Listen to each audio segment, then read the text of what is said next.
Hi guys, welcome to Table 10, our knitting podcast. We will be your host today. My name is Renee. I'm Rachel, and this is episode 43. Episode 43, you guys.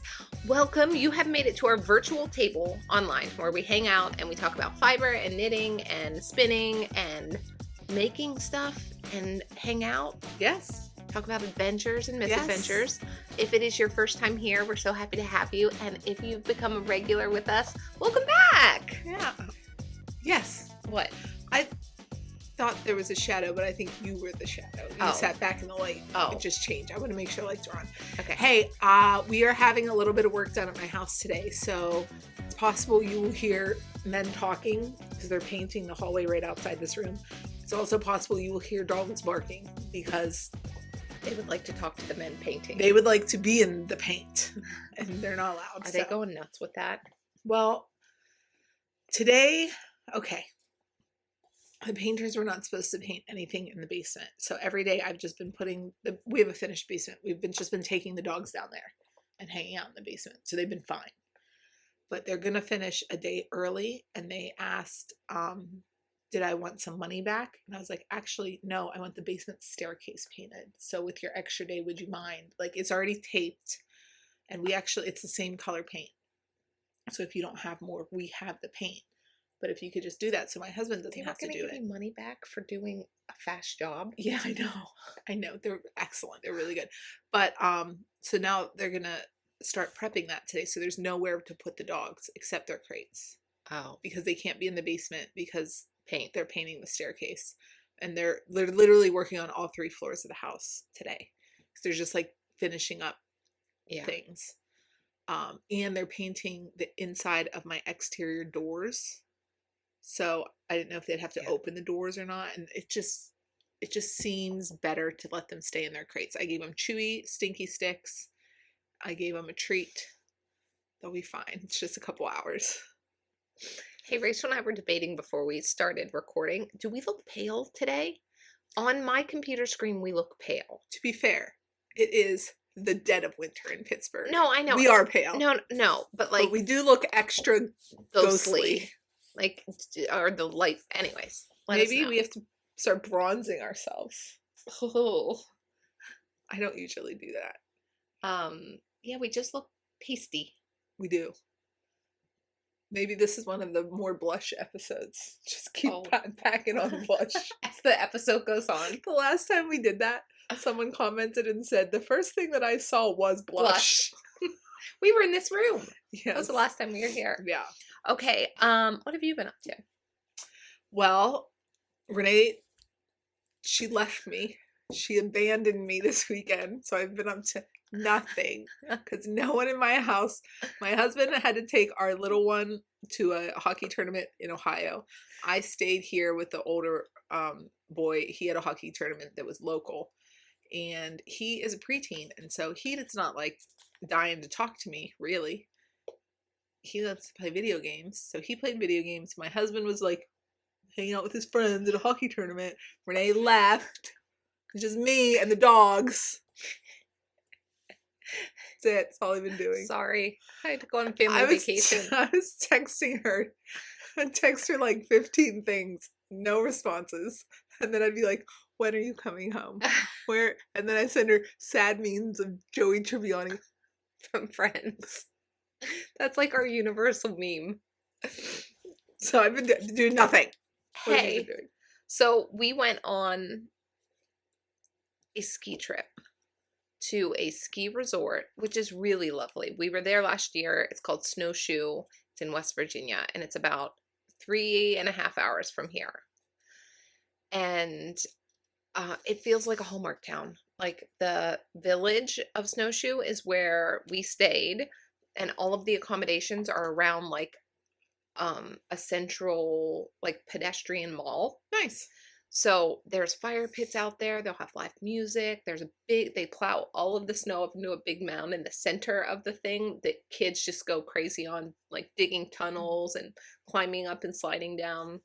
Feels very Hallmarky. Okay. And all the restaurants and shops are right around there, and nothing's too far. Like it's not too big. Okay. Yeah, and ski in, ski out. It was really nice. We went with my husband's sister and her husband. So it was the 6 of us in like a little condo, which was great. Good. Would you like to know how we got there? Yes. It was the trip that would not stop. We drove, and You have to drive. That's the only way to get there. right. It's the middle of West Virginia. Right. And it's mostly, when you drive, you can mostly go on highways. But then at some point, you have to get off the highway and you have to get to the bottom of the mountain and then up the mountain. Okay. Okay. So one of my children get car sick. And he was like, I don't feel good. I feel car sick. And we're like, bud, you got to look out the window. Does he take medicine? He does not like the medicine. No one likes that medicine. We have given him the medicine before, but we've had successful trips without the medicine, just helping him manage, of like reminding him, got to look up and out the window. I was reclined all the way. Why? So that he could see out the windshield, because he was behind me. Oh. So. Yeah, because he's too young to sit in the front. Yeah. What about the middle seat? Does that help it? So we were driving. And he's like, I feel car sick. This was the whole way. We're like, okay, bud, let's put the window down, take deep breaths, look off into the horizon, try to distract him. Okay. Also a note, we have an fully electric truck. That's what we're driving in, because they were calling for storms. And our other option of a vehicle is a minivan. Rachel and I. It does not, they don't do it. They don't do it. They're fair weather. Front wheel drive? They're not all-wheel drive. So, and we knew that getting it. Like, it's a great family car, but we can't drive that when the roads are bad. So we're going to take the fully electric truck, and it's our first like road trip in that truck. And there was planning involved. They was. were scouting out charging stations. My husband kind of spiraled one day of like, he needs to know exactly what we're going to do. And I was like, I don't know. I don't work like that. I'm just kind of go figure it out. So much that I called my dad and I was like, hey, what do you think we should do? I had him on speakerphone. We're talking with my husband and with my dad. And he's like, okay, here's what you're going to do. You're going to get to Weston, and Weston has a whole line of Tesla chargers.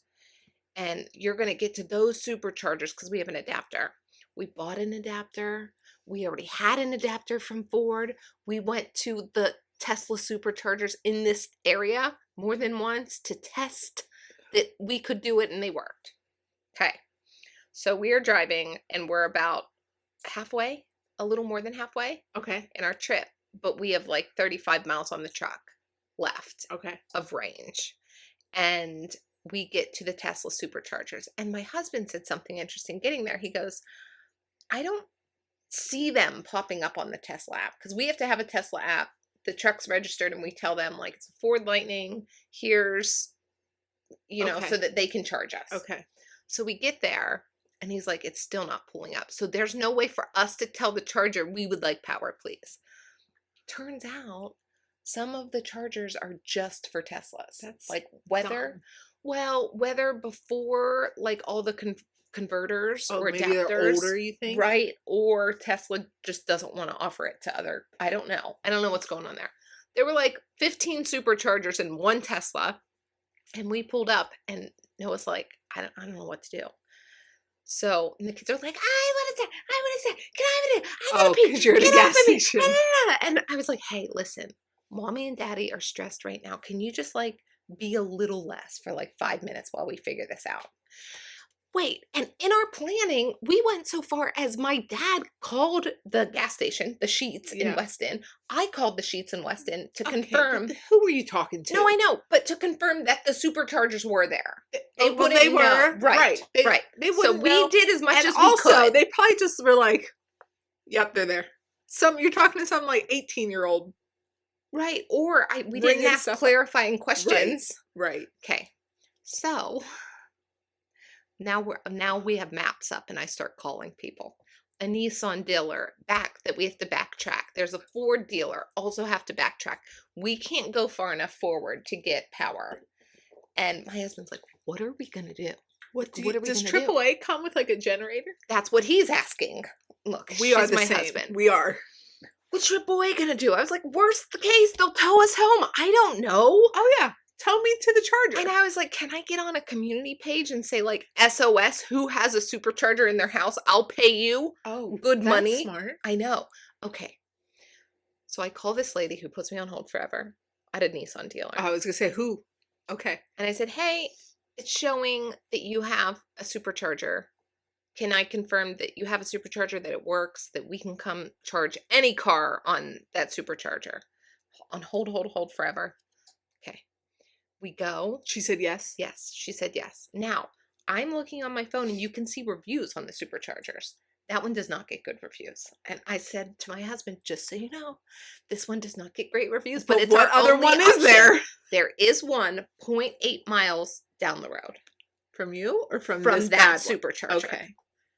So we are driving and my husband and I are watching the distance because now we had to backtrack like 20 some miles. That's a lot. Right. We get to the supercharger and we have like 7 miles left on the truck of distance. Okay. And we're driving and it's like, bing, shutting down, power charging on board. So now it's like not charging phones or anything because it's trying to conserve for the truck. Yeah. Bing, climate control shut down. So no heat, shutting everything down. And Noah's like, it's going to turn off the screens pretty soon. I fear. We get there. Doesn't work. It like the screen doesn't work. What doesn't work? The supercharger doesn't work. Oh. And I was like, hey, the one down the road gets good reviews. And the comments say it's across from the Ford dealership. I feel like we need to go home. This is a Ford truck. Let's go there. Oh, okay. Drive 0.8 miles down the road. We have 5 miles left Of energy. And I know the math doesn't math, but that's how it was dropping because it like takes. Yeah. That's how your gas. I've driven on 0 with my gas tank. So but your gas tank goes in big jumps too. So we're like negotiating how to even strategically pull into this thing in case we have to be towed out of here. Right? Like pull into the spot this way. Pull in 2 big superchargers. Yeah. This one over here is the one we pulled up to first. And he's dinging around, like poking screens offline. And I'm like, oh my God. Pull up to the next one. Let's try. We try it. And he's like, it's not charging. Like it's plugged in. It did the thing, but it doesn't look like the machine is activating. What's the good reviews for then? I said, I'm going over to that Ford dealership and I'm going to have to hero complex somebody into helping us. I walk in, I was like, hey, I need you to help me. I need help. And I think you're the person to fix it for me. Renee, you know there's some guy in that Ford dealership that's been talking trash about electric vehicles for years. And he's like, see? You guys sold it to me though. Not specifically you guys, but you guys in the general. I know. Ford. We have 5 miles left. We're trying to get to Snowshoe Mountain. And do you have a supercharger? I need to charge this truck. Can you help me? Yeah. He's like, oh, you don't want our chargers here. They're like level 1. You're going to be here until tomorrow trying to get that. Well, it's better than nothing. Right. He goes, have you tried the ones across the street? I was like, yes, that's where my family and my husband and my dead truck are across the street. He's like, let me walk over with you. Are you trying to use a physical credit card? Yes. He said, they can be, quote, finicky. It's like, oh, the credit card's the problem? The processing of it, maybe? So he walked over and he got it to work. Oh. My husband, who is not the like lovey-dovey of the two of us. I am the affectionate, like verbally and physically person, right? Yes. He's like, I don't even know you, man, and I'm going to give you a hug. And the guy was like, my husband was like, thank you. So he's like, hey, I see you have young kids. Come on in. We have like coffee. We have snacks. We have water. Nice. You can use the restroom. Stay warm. That's nice. It's cold. And your heat shut off. So we got charged the truck to 80% because apparently there's something about electric vehicle battery health that it can like supercharge it really quickly to 80% for our model. And then it slows it down. My phone does that too. So that it doesn't like burn up your battery. You kind of power down real quick at night when you decide it's time to go to sleep, but I don't. And sometimes I'll look at my phone and it'll be like, ding, we'll finish charging and it it's hours later, but it's only got like a couple percent to go. My husband kept looking at it. He's like, why isn't that updating? Why doesn't our Ford app know what time it's going to stop charging? Yeah. Because at this rate that it's charging, I'm just happy that it's charging. Yeah. At this rate that it's charging, we should be done at this time. But it added on 2 hours. Yeah, no, my phone does the same thing. It Oh. must be the batteries. Okay. So we get to 80%. Okay. We're driving to the mountain. And he was like, look, I think we have enough. But the way that this battery regenerates is through braking. We're going to start going up the mountain. I don't think there's going to be a lot of regenerative braking. So the miles that it tells us, I think we're going to have even less. Okay. But do you have plenty? No. So he's like, I think we have enough to get to another supercharger in Elkin, West Virginia. Great. Let's go to Elkin, West Virginia. Did and you verify that one works? It did. It was also at another Ford dealer, but they're not like Ford ones. They're called Ready chargers. Okay. This is driving me crazy. I'm so distracted. Why? Because it's not pointing at us. Okay. Is it better? Yeah. Okay. So we get there, we charge. We're good. Okay.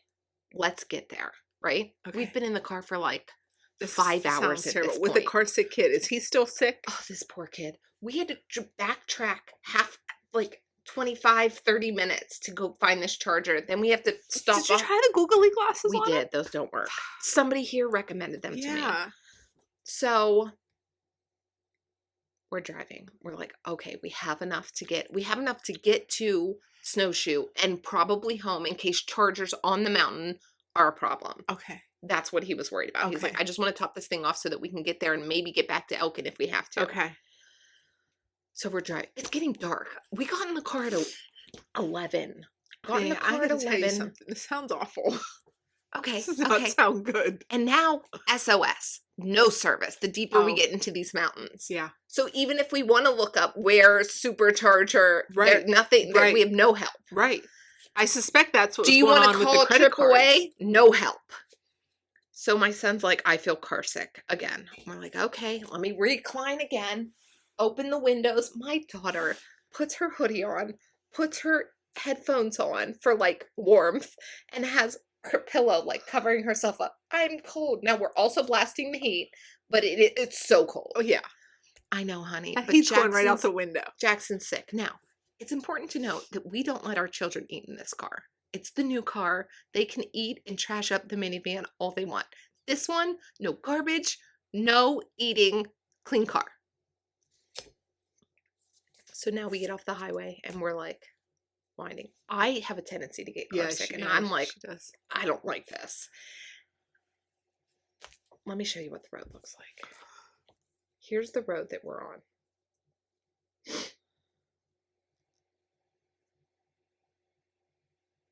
Here it is. Okay. It's 5:35 at this point. We got in the car at 11. Okay. Here's the road. Okay. Guardrail right on one side, windy mountain, and then rocks, like the mountain coming down on this side. Mommy, I'm going to puke. Are you going to puke, bud? Because he's been saying this whole time, I have to, like, false alarm puke. Okay. No, I'm going to puke. Do you have a puke bag? Pull over. Pull over, Noah. He's like, Renee, I can't pull over here. I can't. And I'm like, am I opening the door? So remember that Sheets that we stopped at? We have a little flimsy snack bag, a little sheet snack bag. I'm stress dumping it out. Mind you, I'm reclined. So I'm stress dumping it out, turning around, holding a bag for my son as my husband's trying to find a place to pull off. And he was like, Renee, there's nowhere. We're going to get. You're up against the mountain. Yeah. It's dangerous for me to stop here. Why don't you have puke bags in that car? I have puke bags in my car. They're just doggy poopy bags, but I keep them in the car. 2 barfs all in the bag. I was like, oh, you did such a good job, bud. Are you done? Are you done?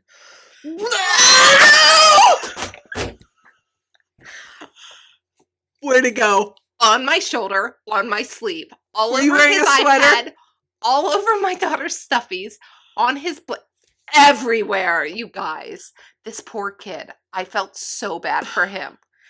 Because now he's like, Mommy, it's on me. I was like, I know, bud. It's on everything. Guess what we have? Because in our van, we have a trash can, and we give him the trash can because they're allowed to eat in it. I just take the liner out, and I give him the trash let can. Them kids eat in that truck.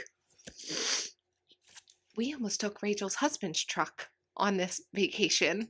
And you wouldn't have been car sick. You wouldn't have been in the car for 30 hours. And I said to Noah, I was like, listen, though, they eat in their truck. So as long as you're okay letting Rachel's kids eat in the truck while they have our truck, because we would have switched. That's not. And we could have respected the rules. My husband goes, how do you feel about eating in the truck now? Sounds great. All we had were baby wipes. Renee. It was When you leave my house today, take the doggy poopy bags. No, I'm just going to buy some of those ones that have the ring, like that they have at the hospital. That's fine. But you need something, and some wipes, better than baby wipes. Okay, so we finally pull over in front of this woodworking shop, and my husband gets out, and we're like, we don't really know what to do, because all we really have are baby wipes to, like, help. Not a Clorox wipe, nothing. And, like, clean clothes that I guess we could clean up with and then just take care of it when we get there. This guy comes out of his woodworking shop, and he's like, are you folks okay? I said, yeah, we're okay. We had a car sick. He said, happens like 3 to 4 times every year, right around this time of year. Like people going up to that mountain. It's same thing. And can't pull off. So like I got supplies in the back. He did. Oh. My husband was like, what are you making in there? Can we buy something off of you? How do I repay you? Did he hug him too? I don't think that guy wanted to touch us. So we like pulled the pants off of my, it was a mess. Shoes, it was a mess. So 7 and a bit hours later, we finally get to the mountain. That's terrible. It was awful.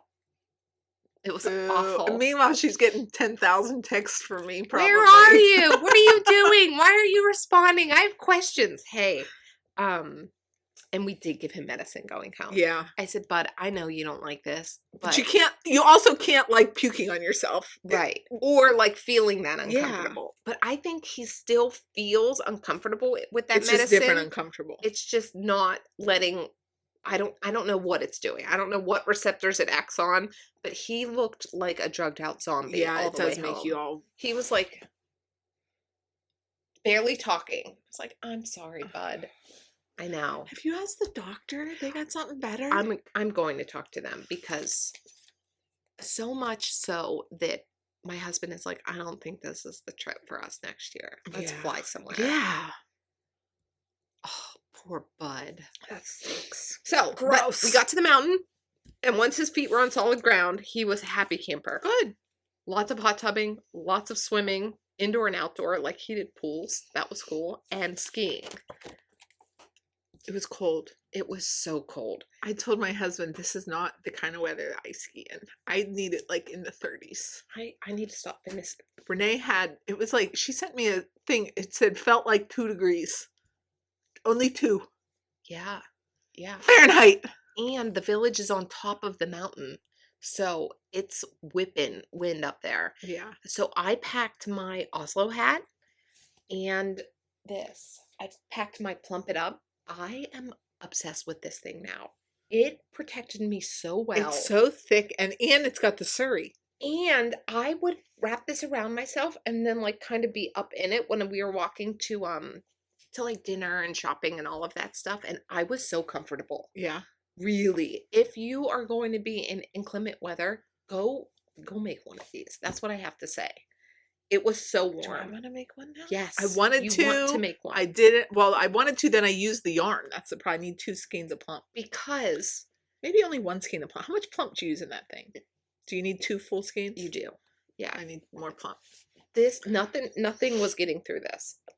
I was like this. It was really, really, really comfortable. Okay. Yeah. It's really, really, really pretty. Thank you. Yeah. I was happy with my knits. And as a knitter, it's fun to use them. It is. It's fun to use Pile them. them on. Also, people are like, oh my gosh, that's so pretty. Thank you. But it's very useful. Yes. Yeah. Yeah. Yeah. Because remember when I was knitting this, I was like, it's pretty stiff. Like, I don't know that this is going to be the thing. Yeah. It is. Plus it was autumn when you were doing that.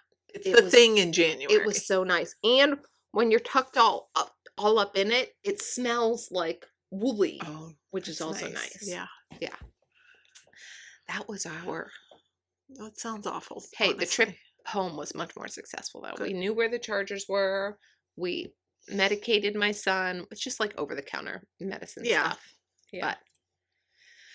But that's what we did. The skiing was beautiful though. The mountain was beautiful. Good. Yeah, kids did great skiing. My husband only yeeted himself off of one ski lift.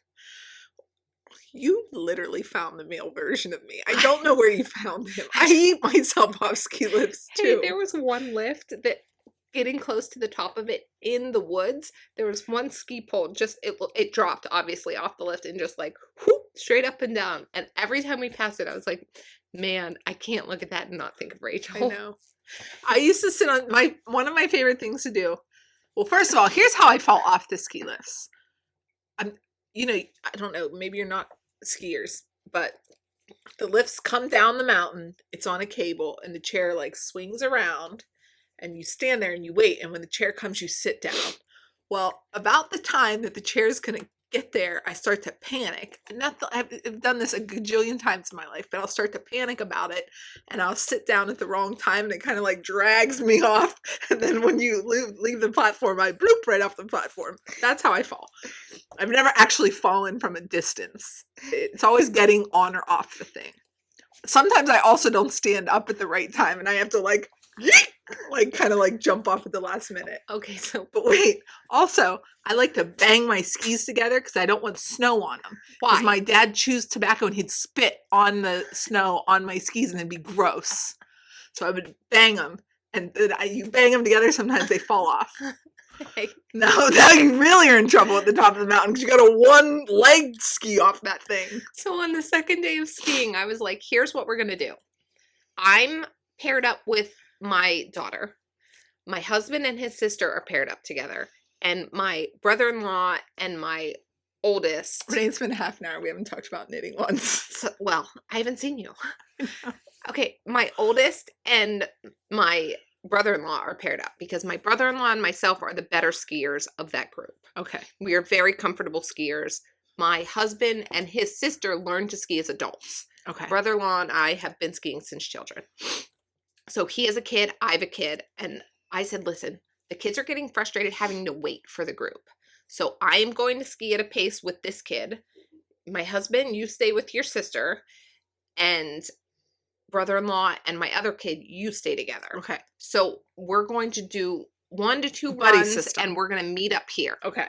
So no waiting for like, oh, this one fell. Go. Just get your partner and get down the mountain. That happened. And we somehow were only a few chairs away from each other at the bottom for the lift. Okay. We're like, hey, there they are. So it was me, my daughter, and my sister-in-law. Okay. Because my sister-in-law and my husband don't follow rules, apparently. It's actually my husband. And he was like, I don't know what's wrong with me. I have to be the last one down. Like, I have to know that everybody before me got down okay. Yeah. I know what's wrong with you, sir. Anxiety. I know. So my daughter, my sister-in-law, and I get on the lift. We go to the top of the mountain. We ski, get out of the way, stop, just to like talk to those guys. Hey, do you want to put our name in at this restaurant, or do you want to continue with the original plan? So we're waiting. Oh, they're probably going to be the next chair. Probably going to be the next chair because a lot of lines are coming in. They were only like 2 groups behind us, but you know, they right. file them in. Here they come. They're coming off the lift. So it's son in middle, adult on each side of it. Something happened that my husband was afraid to mess up my son. He's like, I didn't want to, the way we were coming off that chair, I didn't want to like get in front of my son or like mess him up. So he just didn't get off the chair. See? And then you have to like bloop off of it. And then it swings around and his sister's going, oh my God, oh my God, oh my God, oh no, oh no. And he you can ride him back down. That's not a big deal. Not in his brain. He needed to be with the group. So he jumps off the lift. You know the platform falls away. Yes. He goes around and he jumps. And also that's usually deep snow. It is. And now he lost one ski. One ski was still on. People are running over to him like ski patrol. And they're like, sir. And I'm like, oh my gosh, is he okay? Like, are his hips and knees okay? He pops up and he's smiling and they're like, you don't jump off. There's a stop bar. Once you hit the stop bar, it will stop. And he's like, but I didn't want to go all the way back down. They're like, please don't jump off of the lift. And my brother-in-law is like, oh yeah, they don't want that happening because then they have to write an incident report. Just stay on the lift. He's like, I needed to be with the group. He heated himself off. I can't tell you how far, with skis on, he dropped. Mm-hmm. Yeah. Also, Renee's husband doesn't love this activity she makes him do. We were doing the drive and he was like, I think you're missing the point, Renee. When we had like barf in truck, daughter cold, son miserable, me reclined, half covered in barf. He said, I think you're missing the point. On the other side of this, it's me who wants us to be a ski family because I grew up in a ski family. He goes, at the end of this trip, when we get there to our destination, it's skiing. It's like, why do you say it like that? And he's like, because that's how I feel. It was a great trip though, but it sounds good. It sounds like fun. we had a blast and we made Good. great memories. Good. Why were we talking about that now? Well, 32 minutes ago, I may have asked what you've been up to. Oh, okay, that's what I've been doing. Okay. But and even on the mountain, SOS, satellite on my phone, no service. So we would get to the room and all the messages would come in of like, oh, we're at this lift, meet you at here. I'll be there in 10. So Rachel's would come through a lot, but so would other things. I told her it felt like I was at my wedding again. Do you know when all of your favorite people were somewhere or everything is happening, but you can only be in like little pieces of it? You're only catching blips. Yeah. So like blips of email, blips of Instagram notifications, blips of what's going on YouTube, blips of, I felt so disconnected. Yeah. It was kind of You nice, were but disconnected. also, yeah. So. Mm-hmm. Are we done? Did we do it? I think so. Love you. Bye. See you next week. Hello. This is our podcast where we won't talk about knitting at all. A 7-hour car trip from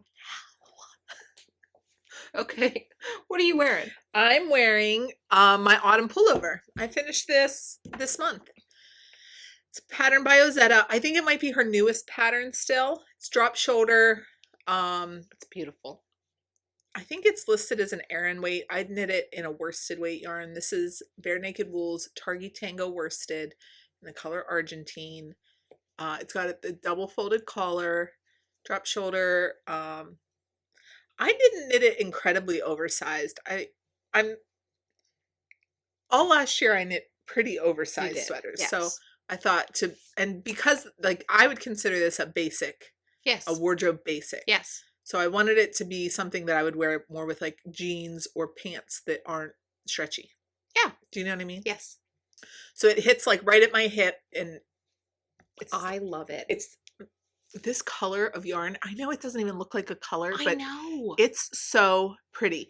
It's like a brown gray. When I walked into Rachel's house, she came like around the corner up the stairs and I didn't know for a minute what sweater you were wearing. Oh, really? Because in my brain, I've tagged that yarn as gray.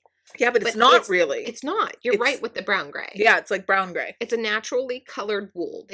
Bare Naked Wools doesn't dye their wool. So this is just some And I actually color. suspect that every year Argentine is a different color. Because I've seen on Ravelry people that use, because sometimes when I don't know what to do with yarn I bought, I'll just search for the yarn and see what people have done with it. And in previous years, it's looked much different. It could be lighting, but I actually think maybe the sheep are changing. It's beautiful. Thank you. I'm real happy with it. I'm wearing it with, there's still, I'm wearing it with nothing on under it. Oh, like next to skin. Not even a t-shirt? No. Nice. I have a tank top on, but that's just because it's like super cold. I love that. Thank you. I want to knit mine so that I can rationalize buying more of it. I'm buying more for sure. This yarn is so nice. And I know we've talked about it before, but it's unwashed in the skein. So it kind of honestly looks crunchy and smushed. And when you knit it, it doesn't look nice. I'm really selling this to you, aren't I? You guys are like, that's exactly what I want, Rachel. That's the experience I want. I want to Smushed knit a in. whole garment that looks kind of chitty. But then when you block it, it's like poofs up and it fills in all the gaps and your tension looks normal again and then it's beautiful. It is beautiful. Remember how weird the sleeve tension looked? No, Yeah, I believe did. you. But I knit this when I had the flu, and I said I knit the flu A into it. Remember? Oh, yeah, yeah, yeah. But it blocks out and like. Oh, yeah, you thought it looked wonky because you were laying down knitting it. Yeah, But you can't even see it now. no. I think maybe it's just the nature of unwashed yarn, but this is it, and I love it. I do. I love that too. I'm really, not to like pat myself on the back, but I'm kind of crushing it in January.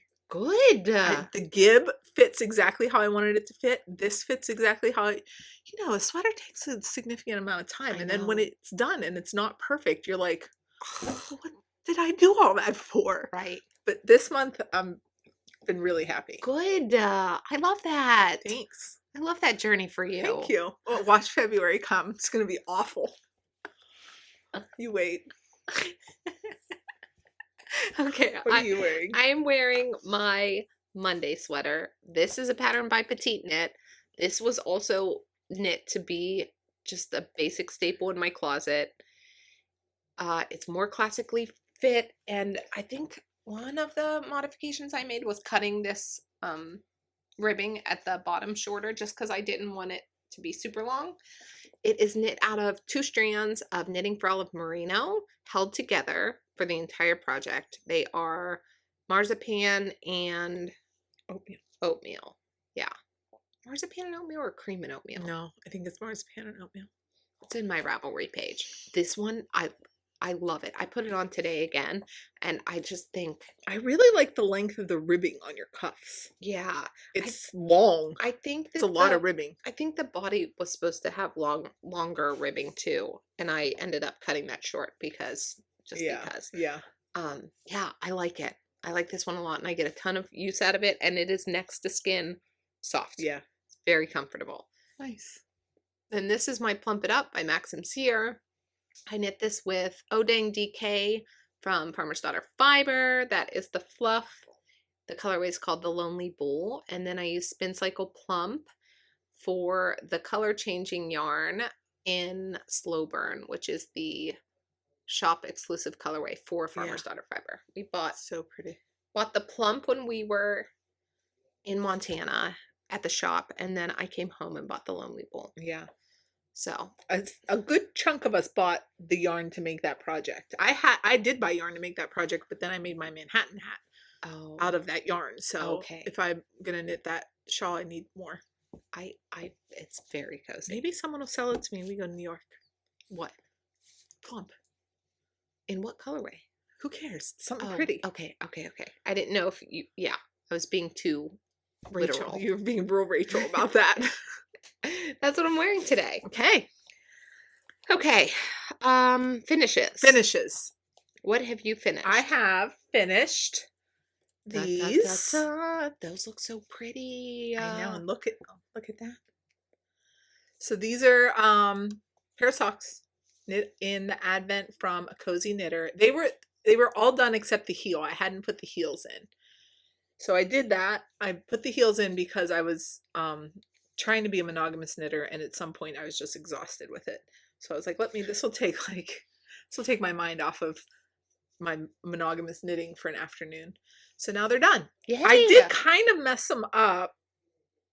I can't even see where though. I dropped the Afterthought heel in one row off on this one. See that one row of bright purple right there? Yeah. Only I really know that. No, but then when I was doing it, I was like, fit okay? I didn't put them on. Oh. I'm sure it's great. Yeah, probably. So they're really this pretty. is all 24 stripes. They were knit, cuffed down, started with green. And then the white is West Yorkshire Spinners in Milk Bottle. They're, what do they call it? 4-ply or something? Yeah. It's just their sock yarn. Yeah. Because I wanted to be able to do all 3.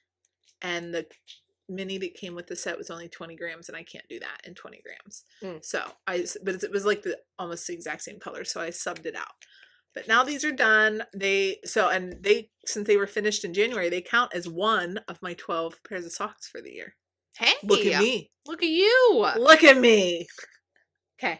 Have you finished anything? I have. I finished 3 things. One's a spin. I'm just going to lump them in. Oh. I'm well, then I today. have other things too. Okay, we're lumping. We're lumpers. Buckle up, guys. Sorry. Let me see that sock blocker. And where did I put my other one? I think I tossed it when I was being dramatic. Oh my gosh, I tossed a lot of stuff. When I was being dramatic. I finished my Snowy Night sock. It's a pattern by This Handmade Life. Look at that. Cute. Isn't that adorable? It's so cute. I love them. So That's you what it's also were both one pair of socks down for the year. Yep. Yeah. So what did I do here? I did 20 rounds of ribbing for the leg, and then I did the color work chart and added, I think, 30 rows. Yeah, I think this leg is 50 and the color work chart of it is 20. So that's 50 rows and a true Afterthought heel. I do 70 rows for my foot, and then I did the rounded toe recipe for my toe. I call it my rounded toe recipe, but it's not mine. It's like a rounded toe recipe. But if anybody wants it, people have been like reaching out to me. Oh. I have it saved in my notes. I'll just copy and paste it right into the... Perfect. And then for my heel, it's also my rounded toe recipe, the one that I use. But I do 7 rounds of straight knitting when I pick up my heel first to get like more area. That's what I did to mine this time too. Yeah. Yeah. I like that. Some people are like 3, 5. I feel like I need all 7. I think this is very interesting. Are you done talking about that? I used the January Farmer's Daughter Fiber main, and then I did use the mini for my accent color. Okay. Okay. So Renee and I do not have the same size feet. I wear a size 10 shoe. What size do you wear? 8.5, 9. But I also knit 70 rounds for my foot. We just have tension that far off. Let me see your sock. Well, this one's not, I mean, is that the good one or the bad one? That one might be, that's a good one. Okay. Wait, let's get our heels lined up. There. Isn't that crazy? Yeah, but what toe do you do? Yours. Oh. That's your toe. Yeah, so that's my tension. It's just our tighter. tension's just, yeah. Oh, I knit these on a size 0, 9-inch circular. Remember last episode when my brain forgot to show up? I couldn't remember how I knit them. And then Rachel's like, do you have a picture? No. Yes, I did. Yes, I did. I texted it to her and another friend. Everything. You, me, and Trisha. I have a picture of my sock on a walk on a 9-inch circular. Anyways, US 0 9-inch circular for the leg and foot, and then magic loop. But I pop up to a US 1 because I can get a tighter tension, not by trying, just by that's how my hands do it. Okay. So when I go to magic loop, I use a US 1 or a 2.25. I knit all of mine. Someone asked this last week, so here's the answer. I knit my socks on a Chiagu fixed circular size 1 needle, 32 or 40-inch cable. I have both. I actually think 32 is a little bit easier to handle, but 40-inch work too. And then I don't pluck mine on sock blockers because I kind of like I do like a snug fitting sock. So I just drop them in the water. Yeah. Press them out and then shape them. I did not block these. I might next time I have my Strucket filled up. I just think they look so nice once they're blocked. I think they look cute. They do. They do look adorable like that. I'm so happy. This is my darkest sock in my collection, I think.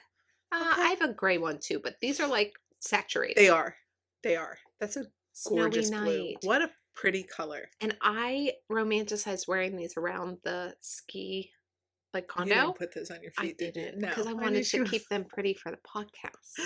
Look at you guys. Yeah. So first month of Sock Squad. Okay. Check. All right. So we'll keep going then with finishes. Yes. Okay. I have this. Hold on.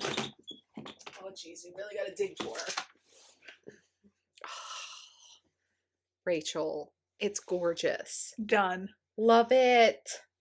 Love it. Is it blocked? Yeah. Wow, you go, girl. Yeah. So this is my Norma sweater. It's a pattern by My Favorite Things Knitwear. Remember how I said I was killing it in January? Yeah. These sweaters in January haven't stood a chance. I made the gib. I was like, I love it. It fits great. It's my favorite sweater. The next day, I finished this autumn pullover and I was like, nope, new favorite sweater. Autumn got kicked out. Really? Feel it. Feel it. Oh, I know. You guys, if you want sweatshirt feel, this is the yarn. Sweatshirt feel with 100%. It's non-superwash wool. So it's knit. Wow. I know. It's knit Let in me show them the stitch 29 definition. bridges. Hold on. And the ends Oh are. my gosh, look at that, Rachel. I know. The ends are woven in, but I haven't clipped the strings. It's the only thing that I have to do. So you might see that string, but it is woven in.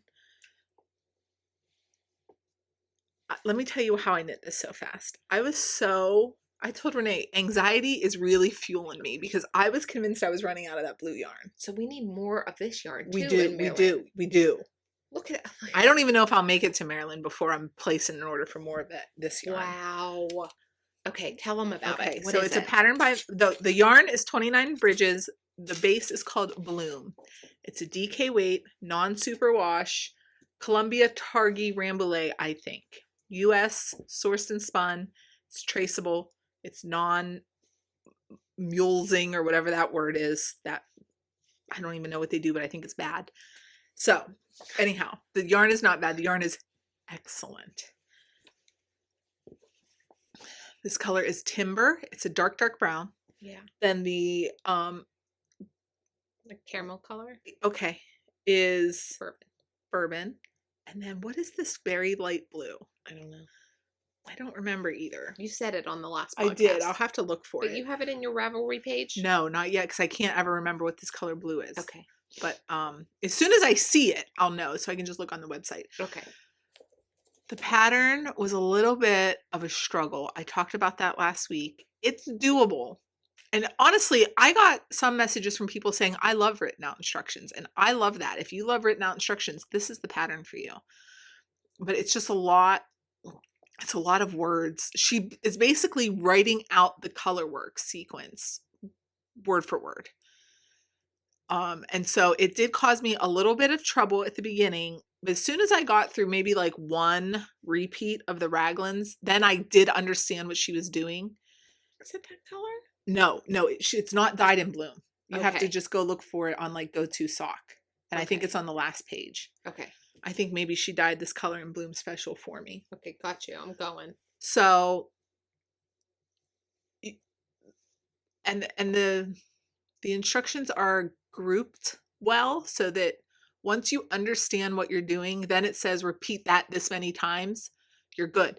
And then the next section, you just have to like pay attention again and try to figure out like what is different. Anyhow, it's doable. It's worth it because the sweater is gorgeous. It kind of caught me off guard. Okay. I was expecting a chart. So what else do I want to say about this? I knit it to pattern, except I split for sleeves early. I'm still scrolling. Last page. It wasn't on there. Oh. They were like kitted and stuff. Oh. What's that? Larimer. That's the color. Well, it's the one that my phone won't load right away. Yeah, but I know that. I just know the word. I just needed to see it. the word. Okay, I knit it to pattern, except, oh yeah, that's it. Okay. I split for sleeves early. I split for sleeves in the middle of this brown section, and the pattern wanted you to go down into this first part of blue, but it is a little bit of a deep yoke. But since I did that, I still wanted the increases that you're knitting before you split for the sleeves. So I just kept the stitch marker on, and you were only increasing on the body, so I just kept doing it. So like the raglan line is kind of extended. You can't really see it, but it worked out. Well. And this came out, it's like the perfect dimensions, because when I block it, I like to measure it to make sure it's all right. Like I'm not stretching one sleeve out or anything. Right. Everything came out exactly to the dimensions it was supposed to, even though I used DK weight yarn for this Aran weight pattern. Yeah, I know, but when we looked at it, what was the it's gauge? 19 stitches. Yeah. I think that's why, like, I don't often look at that word because it's deceiving. This is gorgeous. It's gorgeous. It's so, I can't wait for you to put it on. I am so excited to put it on. I cannot wait for you to put it on. I knit this in exactly 2 weeks. This is so Fueled by anxiety because do I have? No, I don't have it. She kept calling me and being like, I have an Easter egg of yarn left. I have that blue yarn was like dead on. I couldn't knit another round. I don't think. I knit another round, but not a whole another color repeat. Okay. But it worked out. She needed to know sooner whether she was going to have enough or not. Whether I was going to have to call Mary, who's the owner and dyer at 29 Bridges, and beg her to re-dye the yarn for me. This base is beautiful. I love it. This is the nicest sweater I've been knit. Really? I think so. If you touch this, you would not know. You would not believe me that it was a non-superwash wool. Right. But however, when you lift it, it has like, it's because it's a worsted, a woolen spun. It is so light. Yes. It's so light. Yeah. This is beautiful. Wow. So 10 out of 10 recommend this yarn. Wow. I can't imagine someone that would not like this. No. I even told Mom, because she called me wearing her cowl. She said, well, it was a little too hot for Renee's sweater, so I put on your cowl. And I said, Mom, this is the sweater that you need. Maybe she doesn't need all this fancy stuff, but she needs this yarn. And can we talk about Mary's dyeing? Look at that. I know. Look at that. It's hand-dyed yarn. Look at that brown. Well, all of it, but especially the brown, because there's larger chunks of it. It is like solid, solid, solid. Yeah. That is so impressive. Mom wants a like a neutral colored sweater next. She does. Okay. I think she wants like this color. So buy her some of this in Maryland in Bloom. She's gonna get the color that I think she's gonna get. I'll listen to you, Mom. Love you, Mom. I have good taste, don't you worry. Yeah. Okay, so that's beautiful, Rachel. 3 sweaters this month. Wow. Go girl. Go girl. Go girl. I cannot wait to wear this. I wanted to wear this so much. Why didn't you? No. That's like when you were knitting it. Yeah. Because I don't like knitting sleeves. And do you know what I saved for last? Because it was just going to be so easy. The body ribbing. It took me 2.5 days. Yeah. And then I did the sewn bind off. I did Italian bind off for all these like 300 and some stitches. It took forever. Worth it. Did you do the double knitting? No, I did not do double knitting on any of it. Also, I did not spit splice this yarn. Why? Because it was starting to, you could see it. I did it one time and I was like, too thick. Yeah. And the stitch definition is so good that it was noticeable. Mm-hmm. So many ends. I've woven so many ends. Okay. Because I did not break the yarn within the color work, but I broke the yarn in between the repeats. Yeah. So like I left the bourbon connected to do the middle stripe and I left the blue connected, but I broke the brown and then I would break these two. Oh. So like every stripe has 6 ends. Mm-hmm. Mm-hmm. Plus all the ends from where I changed skeins because I didn't want to spit splice. Yeah. That took a whole day. Oh, and then so I just finished it like 2 days ago, but I wanted it blocked and ready for the podcast. Okay. Because Colorworks looks so much better blocked. I didn't want to hold up like a wonky sweater. Okay. So I was like, I know what I'm going to do. I'm going to put it in my washing machine, has a drain and spin. So I blocked it in the Strucket, pressed as much water out as I knew then I could like lift it safely. I put it in the washing machine, but I put it on rinse and spin. I'm like, why is there water dumping into that thing? So then I panicked. So I took it out and I canceled the cycle and then I put it on drain and spin. But my washing machine couldn't get over it. So I pushed play, pushed whatever, started again. Water coming out again. I'm like, why is there water? So then I took it back out. I ran that cycle empty. Then I ran a drain and spin empty to make sure. Then I put this in there to spin. That process took me an hour and a half. I was late for work yesterday trying to get this thing spun up so that it could block in a wind tunnel while I worked. Hey, hot tip. I was talking to Rachel about this. I have a tower fan, that I had been using we have it in the gym, and then I would bring it up to my closet to make my closet a little wind tunnel when I bought things.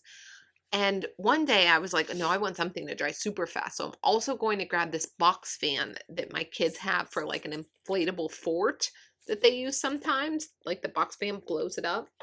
That box fan is more powerful by far. Oh. It pushes much more air and they're cheaper. Yeah. Yeah.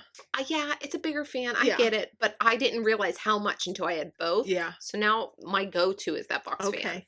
I use that one that's right behind you. It's like halfway in between. Yeah. Yeah.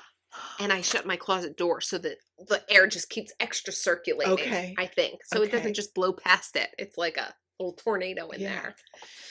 What else did you finish? Ooh, this is fun. I finished my big Bobble cropped. Renee. Isn't that adorable? Yes. I am really, So really, really cute. happy with this. And let me tell you, shout out to the ladies at my daughter's dance studio, all the other like moms and caretakers, because this was a group art project. Uh-huh. I was knitting it and I had the neck on and I put the sleeves on. I just finished the second sleeve, the bind off, while we were there. Now we're there for an hour and a half and they're like, oh, what are you making? Oh, I'm doing this. And I was like, actually, I'm going to go put this on cords and try it on for you guys.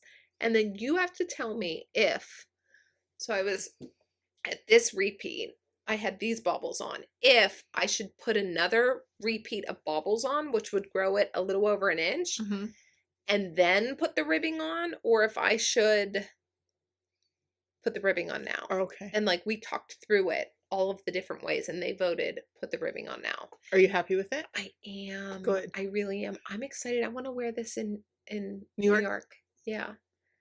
So It's that'll be cute. fun. Right? Yes. I love it. I'm really, really happy with it. So what did I make this out of? I made it out of, I put the yarn here. Okay, so I made this out of Copenhagen Fibers Baby Alpaca Blend. My colorway was 14. I ordered it from Hobby. It came really, really quickly when I ordered it.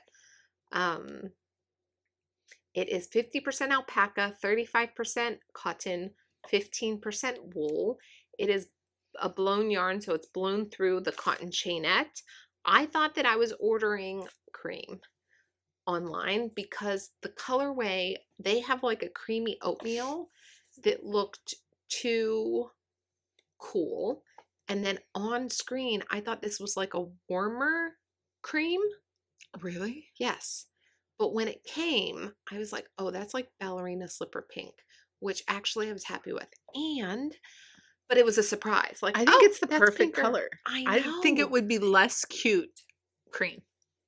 And this is in my, like, Rachel and I had our color analysis done. Oh, yeah. This is in one of my top colors. Yeah.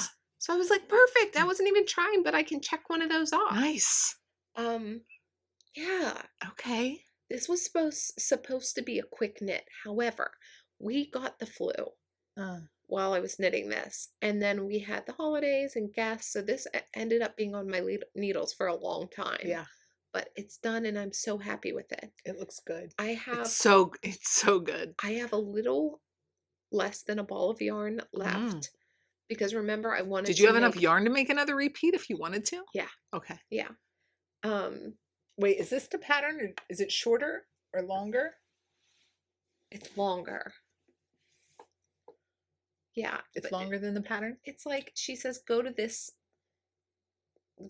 much. Is it a full repeat longer? I don't know. Go to this length and then add whatever you want. It's like that. Like do these instructions. Okay. But what did you add? There's body shaping in this. So there's like a decrease round and another decrease round. And at that point she says, now knit to the length that you want. So it's not like 2 pattern would be this. It's just. Okay. I don't care about that. But for the people that want to know how to make yours, what did you do after that point? Now knit to the length you want. What did you knit it? How much more did you knit it? Let me tell you what length I ended up at. Okay. That's helpful. Yes. Do I have a tape measure with me? I do. Pop right up in that drawer. Here. Okay. Ha ha ha ha. that a tape measure? Yeah, on this side. Okay. Okay, so from the underarm. You have to put it at the 1. No. What? 0, 1. Oh, I don't like that. 7.5 inches from the underarm before I started the Okay. ribbing is what I did. And I have a shorter torso than average. Like Your short torso. yeah, longer legs, shorter torso. Okay. So, but my friend Michelle, who I was like, I'm just going to do what she did. I think that her finished length was 9 inches. And this is about dead on. Yeah. With my ribbing, I have 9 9 inches. Yeah. So I Love. knit the size 3. I would have knit the size 4. When I put it on, I thought it could be more oversized, but I feel like that about all of my stuff. She does. One day you're going to knit a sweater oversized and you're going to be like, anyways, it's not. And I did not block this aggressively. I just like pretty Just much let it be. So yeah, that's my big bobble crop. This is a pattern by Caitlin Hunter of Boylan Knits. I knitted on a size US 10.5. I am a tight knitter. The pattern calls for a US 9. Okay. I ribbed on a US 9. So 10.5 for the body, 9 for the ribbing. Okay. What else did I do? Oh, my modification is this. The pattern doesn't call this out super clearly. They say tubular bind off, but they don't say to double knit or not. I think that's part of a tubular bind off. I don't think so. I think the difference between an Italian bind off and a tubular bind off is the double knitting. No, I think an Italian bind off is a tubular bind off. I don't think so. I think it's a larger classification for it.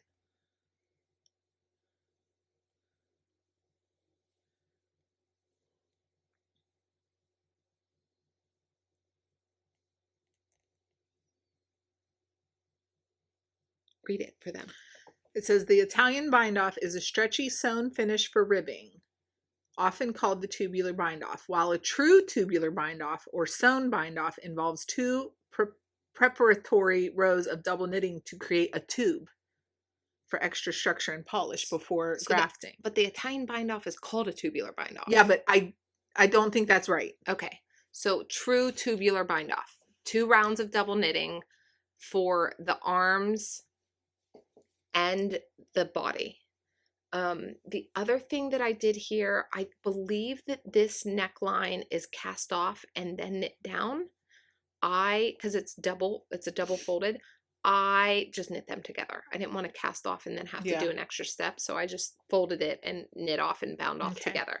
But the reason that I did that double knitting is that the whole thing is so chunky. Yeah. I wanted also the arm and the body to have like that chunk. Because this is double folded. Yes. So I thought that that fit the vibe. Yes. I did do a Ravel research to see like, how are people binding this off?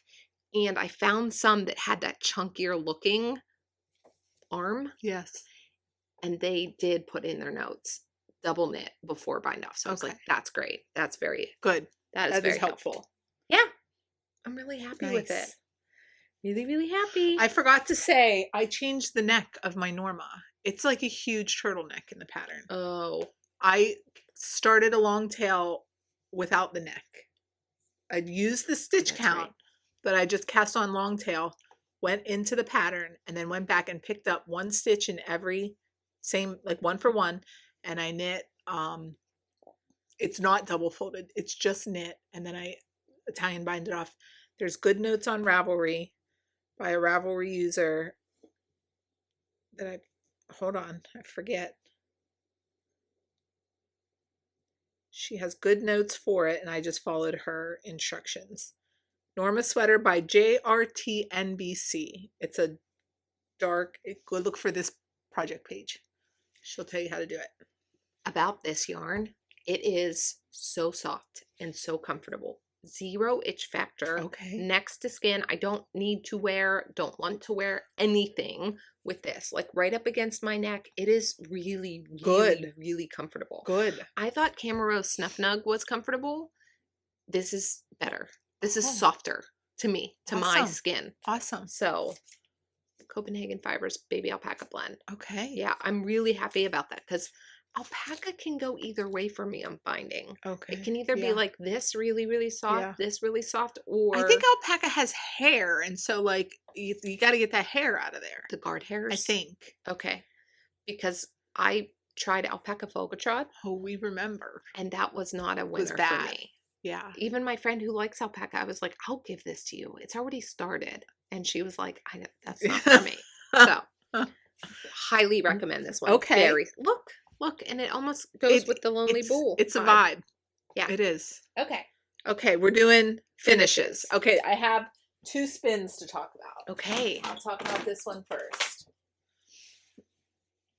Because this is my third spinish. This is my third spinish. This was 1 braid of fibers from Three Waters Farm. It's a Blueface Leicester. And I spun it in, I split the braid in half and then split each half in half, and I spun them end to end on 2 bobbins. So it's not really a fractal. It's spun very similarly. When I was spinning this, I was thinking about Toriu's creativity shawl. But to be completely honest, when I'm spinning, I'm not ever sure how it's going to turn out and look, or if I'm going to like it, or if it's actually going to be what I have envisioned. You've done it how many times? This is 3. Right. But I love this. But I either didn't break the braid in half well, or I spun them differently, because I ended up with not the same amount of yarn at all. And I tried to do that bracelet ply thing, and I almost amputated a finger. And then I had it all tangled up, and so I wasted a lot of the single trying to do that. I should have brought it up here. I still have it. So this is lighter than it could have been, but I think it might still be enough to make a creativity shawl or cowl if I don't spin anything else before. It's kind of spur of the moment sometimes what I decide to do. It's lighter in final. It's lighter in weight. It could have been more yarn. Right. But not like, instead of a sport, it's a fingering. No, I don't know what it is because I don't measure that. I'm not at that point in my spinning yet. I've talked about this before. I just try to do the things. Right. And then I worry about the details later. Right. So all I'm trying to do is make yarn. I think you did great. I made it. So that is a successful project. Next time, maybe I'll try to refine my techniques a little bit until the point where that becomes like easy for me. And then I can worry about the details. Hold on. I want to find your Instagram page for them. Is that the one you posted? Yes, I did post this. Because I want to show them what the fiber looked like. Yeah. Okay, so there's a close-up of the yarn. It's really gorgeous. And it is soft. Have you felt this one? Okay. What is it? Did you say what BFL. it was? Okay, so here's the fiber.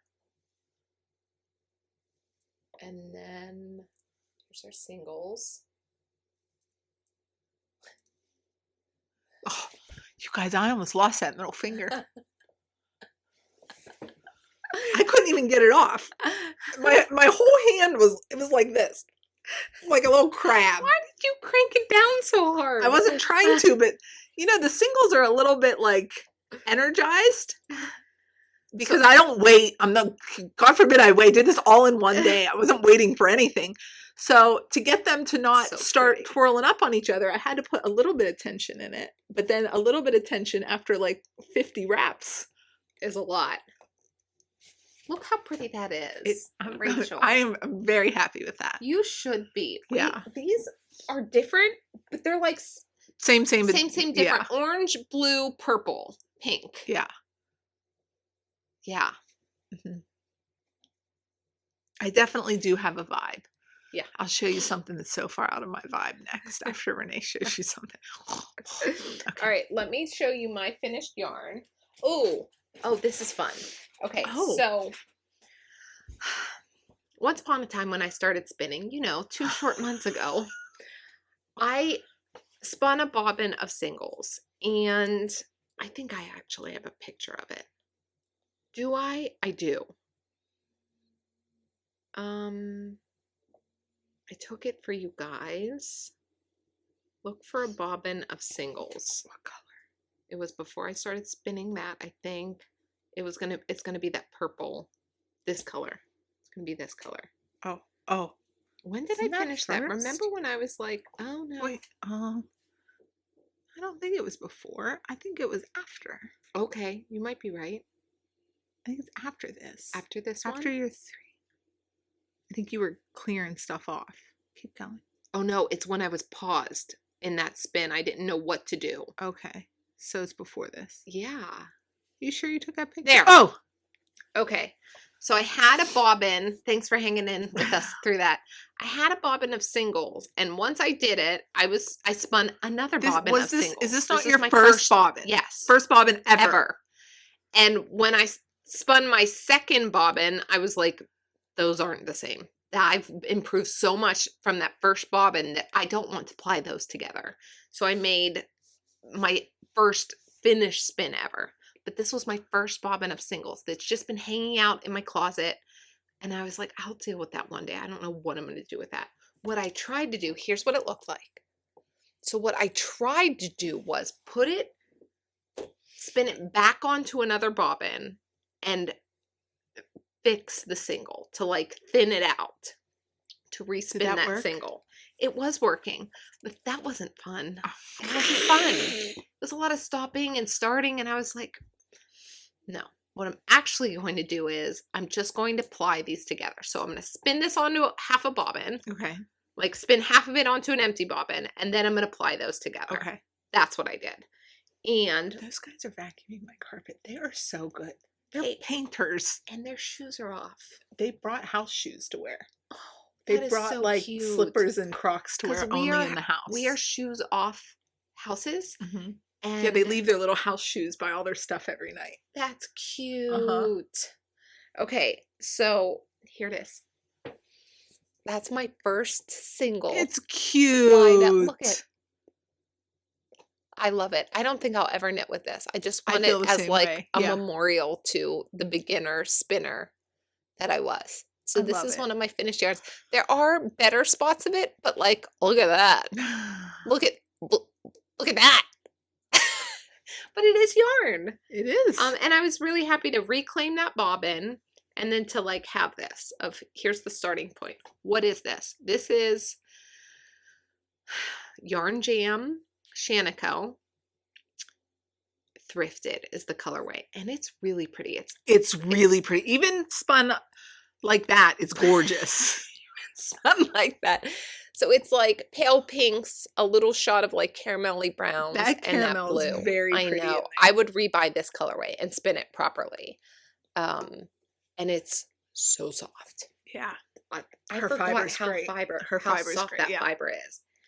And Rachel and I were talking about spinning and like the tactile experience of spinning.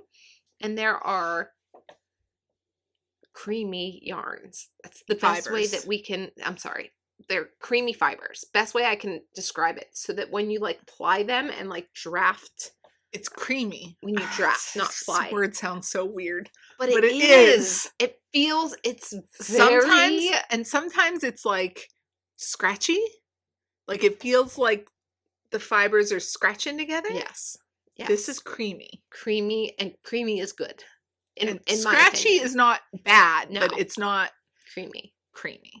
Yeah. Yeah. So this is a very pleasurable drafting experience. Okay, so that's a finish. Okay. All right. So I'll have to like label this which like first ever single, but it's like sixth finished yarn. For what? Like the spin police when they come to for my memorial to check you. My handspun memorial, you guys. Check your label making. Right. Okay. Okay, I have another finished yarn. Okay, give it to me. It's ugly. Well, it's not ugly. We're undecided. Is this ugly or is this not? For the record, do not tell her it's ugly because she's gonna block you. Oh yeah. Yesterday on Instagram I posted it and I said, I think this is mid ugly. What do you think? And then I called Renee and I was like, getting ready to hurt my own feelings on Instagram right now. And you 46 people, you better watch it. The majority I tried to tell her said starry eyes. But then she put like a face and yeah. It should have been smile or starry eyes. Oh, you caked it I up. caked it up. Rachel, I think you're going to love that. I do. And if not, I'll take it. Someone did message me and said, it's so ugly you shouldn't have to look at it anymore. Ship it to me. Right. Exactly. Listen, this definitely counts for outside of my palette. This definitely counts for outside of my palette. Your boob was rubbing on it. That's what I was just trying to protect it. So it's a two-ply. Oh, okay. Look at that bingo card. Yeah, it's a two-ply yarn. I spun one braid. I have the singles. Hold on. I spun one braid that was very dark gray, dark blue, dark purple. I spun that. And it did not spin out less dark. Sometimes inside the fiber is not completely dyed and it like heathers out. It did not. And then I had this very jewel tone braid that I spun and it also did not, it was like solidly dyed. And then when I applied them together, I was like, I said, Renee, this is not what I pictured. And she said, what did you picture? And I said, well, I can't actually do that.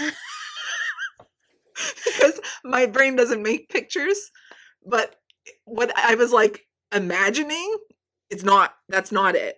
I don't know. Don't ask me what I thought it was going to be, but it's not that. Regardless, I am going to knit with it and it's going to get knit with. It's going to be something. It's going to be a jaunty. And then we'll all decide again if it was ugly. And if you say yes again. Actually, I think your husband's going to try to take that because he has that. Maybe he likes those. Black and red. He does like black and red. And I don't. I will say black and red is maybe my least favorite combination except for black and yellow. What about green and red? I don't like green and red either. Red. It's red. I don't like red. In any? Like true red. What if it's just true red? Like classic red all by itself? Because I do think there's a medium on it. It's got to be the exact shade. Okay. Like cherry. I like cherry. Okay. I don't want it orangey. Red's not really it. You. It's not in my color palette either, so it doesn't even look nice on me. So like, I don't need it. I don't need that in my life. Here's the two braids that I spun to. Oh wait, okay. Here's the two braids. That top one is from Viking Fiber Co. It is Corriedale, and that bottom one is from Into the World. It is gray Corriedale. Okay. Okay. And they don't look as contrasty in that picture as they do spun up in this yarn that I spun. Mm-hmm. So here's the gray Corriedale spun. It really is so much darker than I imagined. But it all came out so much darker, I think, is what I was not prepared for. Show us. So that's the mid ugly yarn. Show us the cake again. Oh. Oh, because it's a wipe. Oh, I get it. I really think she has a chance. Yeah. Okay. Yeah. So, all right. That's a two-ply, yeah? This is a two-ply. Okay. Are you ready for my finish? On last episode and also on Instagram and TikTok, I solicited opinions and I had these two singles and I didn't know if I was going to put undyed or another colorway with them. And you guys, I'm really proud of myself because I did it. I committed to color. So here we go. What is what here? So this side is South American wool. The colorway is Alchemy. The center one is Water Lilies. That's a Cormo. And then by my thumb here is Antidote, also a Cormo. We are really jamming out there. Yeah. Sorry.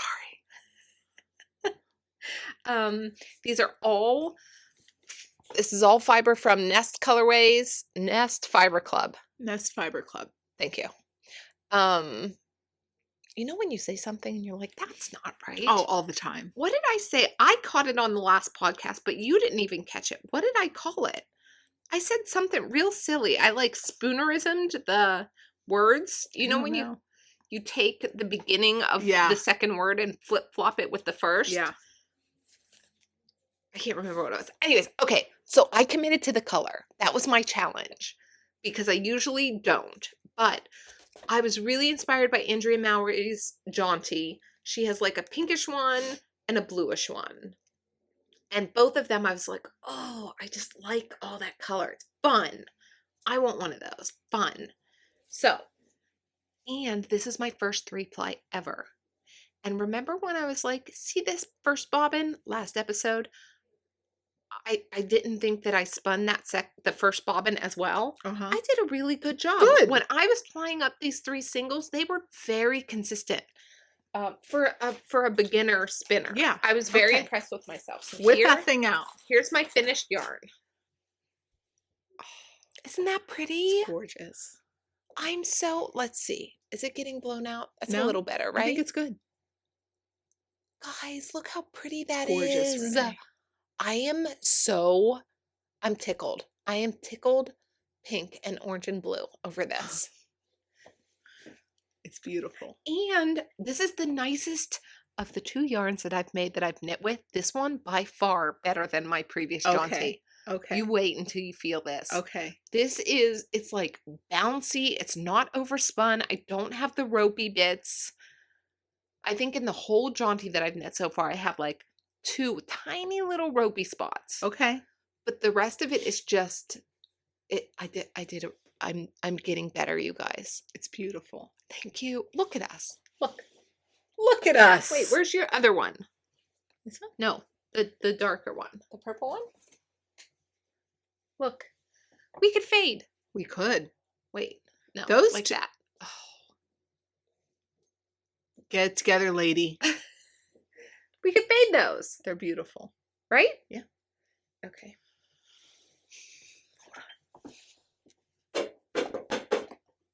Nope, didn't fix it. Hold on.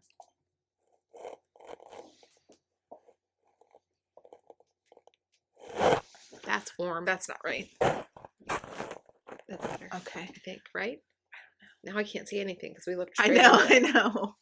This one's mine. Okay. Okay. So I had 3 skeins of this.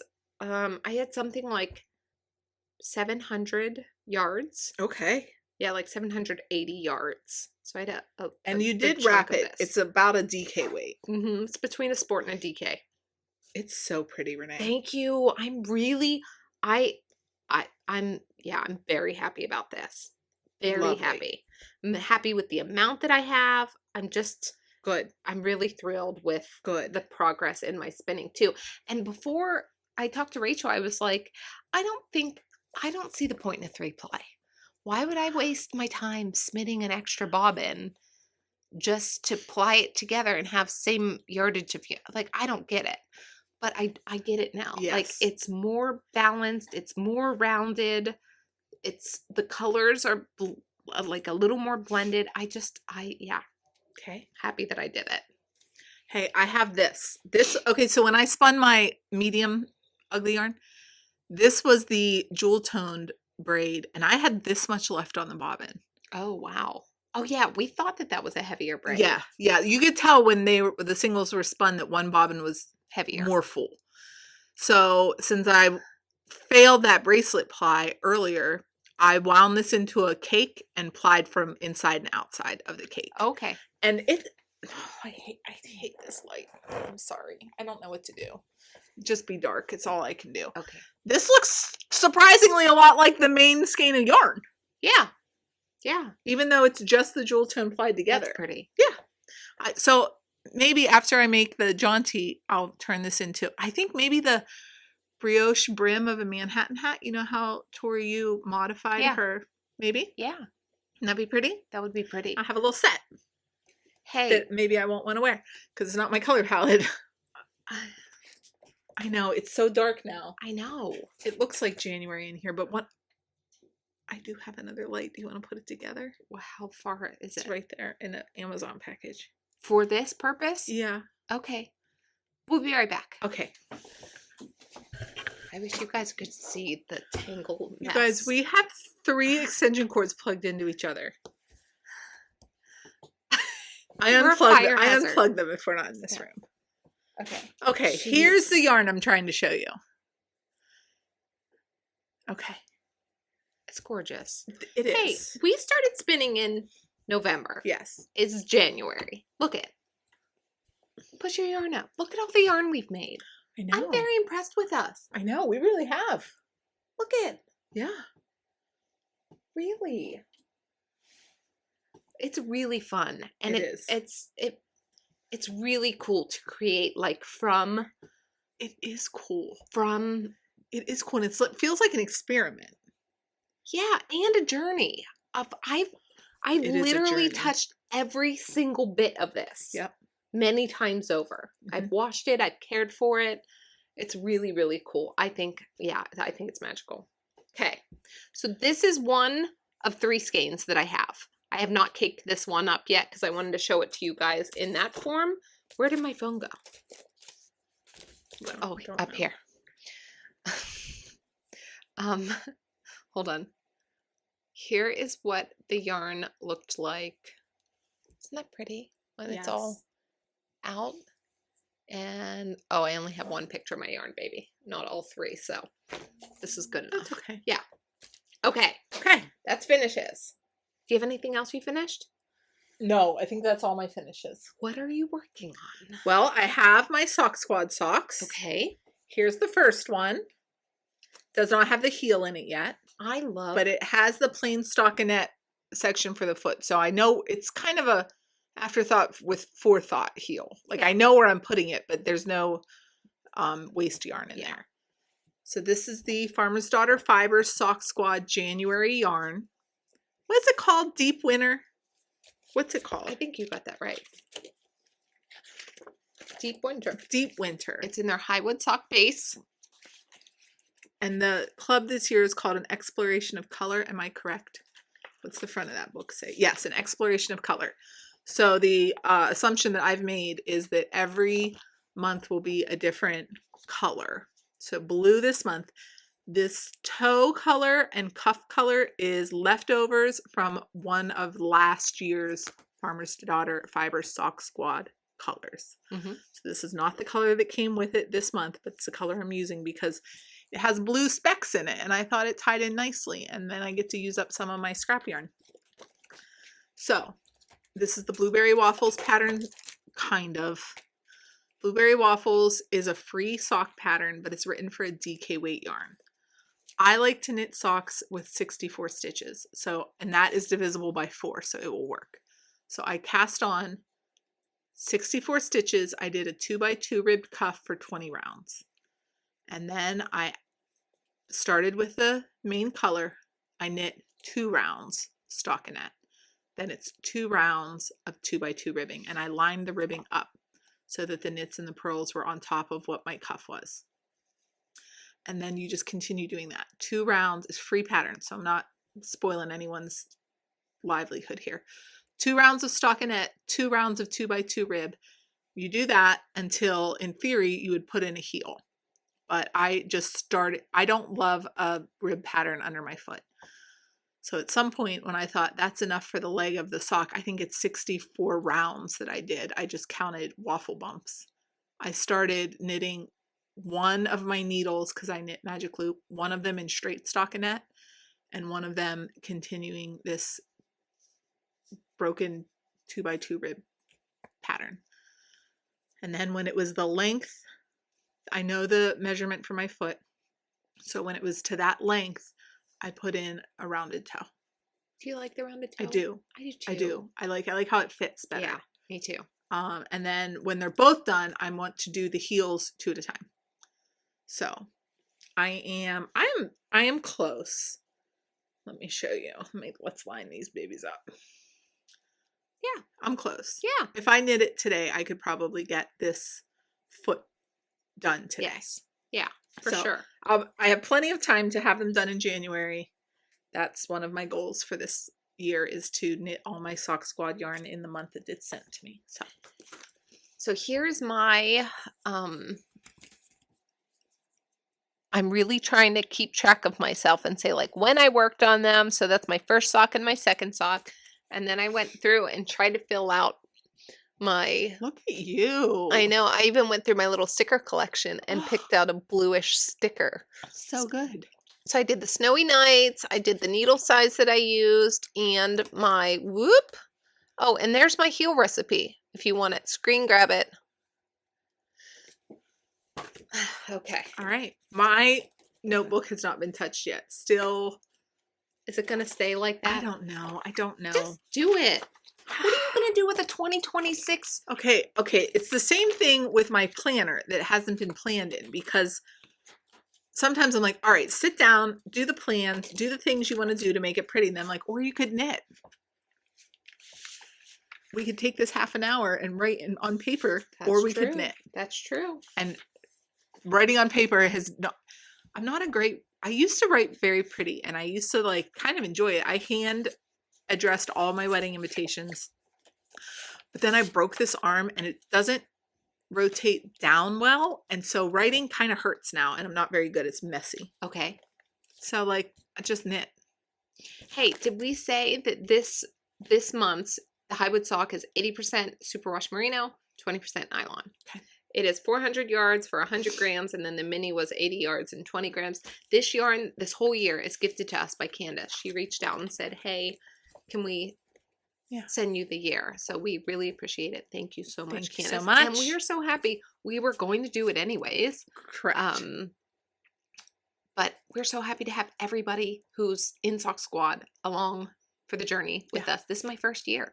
Yeah. So I did it last year. I'm going to try to be really, really good and do every month. And this is going to help. This is my accountability journal. Okay. I love that. Yeah. All right. What are you working on? Let me do this one. This is what I've been knitting on the most. Okay. Because I love knitting on this. It's my Jaunty with my handspun. Oh, Renee. Here it is. It's so pretty. Thank you. It's so pretty. I go through a roller coaster with this. This yarn looks ugly. Why are you sticking it on your head like that? Because you like them to see my mouth. I do. This yarn looks ugly in dark. In low light. In low light. I called Rachel at night. I was like, it looks ugly again. I don't know what happens to it in dark light. It looks like dark blue and dark orange, which I don't know. But feel it. I know. It's nice. I know. It's really nice. So I am on to my second skein of yarn. And if this had been my husband's, I would have started decreasing already in terms of the length of this. I'm now at his, I started decreasing when the total length was 26. Yeah, 26 inches. Then I would start my decreases. I'm already past that because I do want this one to be bigger. I want it to be thicker and I want it to be longer. However, one thing that will stop me from increasing is if these stripes stop striping. Like if the stripes get so thin, because I do want it to still be stripy. Okay. But that's that. Oh, all right. I love it. Me too. I've only seen it on FaceTime because Renee took that thing when she abandoned me this weekend. This feels so good. It does. It feels. It does. And I give credit to, I think it's the yarn because I'm knitting it the exact same way. It's 100% the yarn. Yeah. The way that I spun the yarn. Yes. Well, and the fiber that you spun. Yeah. It's different than your husband's. I'm knitting this on a US 3, so a 3.25 millimeter. That's the same size needle that I knit my husband's on. I like having it tighter like that because I feel like it gets cushier. Yeah. It's yeah, chunkier. Yeah. Like the fabric. Mm-hmm. And I have 2 projects on the needles right now. I find myself going to this one because that's the fun one. It's just enough to keep me like, because you're always doing the same thing on the back side. You're always doing the same thing on the front side, but it's different. Half fisherman's rib is flat I say it all the time. It's so much fun to knit. I told Renee, it feels like you're like dancing kind of. I feel like I'm a project knitter, like finished object motivated knitter. This makes me feel like a process knitter. Okay. This could go on forever and ever and ever. Today's Renee thinks that. And I would be perfectly happy. If I finished knitting this. When she's like 4 inches into them decreases, she gonna complain about it. But it's still. I might, but I don't mind. And then when you finish it, you're gonna get excited again. That's how the process went last time. It's beautiful, Renee. I love knitting on this thing. Yeah. So yeah, so this has been getting most of my attention. Good. And also that once you know when to decrease and increase and can see what side you're on, It's you don't have easy. to think about No, it. it's It's a easy. very It good is. travel where like we are hanging out in Easily between ski memorizable. breaks. Yeah. Yeah. Okay. What is the front side? Here is your front. Here. And then the back is actually my preferred side. And I think it's because the valleys are not as wide. Can you see how those Yeah, it's columns like are squished stacked down or closer? something. Yeah. This one has deeper valleys. So I always prefer the That's what would be interesting. the wrong side. side. Okay. Yeah. I love this. I know. I can see how people have multiple of them. Yeah. And it's so silly because it's like pretty simple, Who cares? but it's so fun Yeah. to knit on. It is. It's like rhythmic and Uh-huh. soothing. Uh-huh. I was talking to Rachel last night and I was like, okay, this is my last row. I'm done. I'm going to go brush my teeth. And then I brush my teeth and I'm like, and I'm knitting again. Just cuz. Yeah. Okay, I'm going to put it away before I stop knitting on it. But Okay. that's my Jaunty with an errant needle. Okay.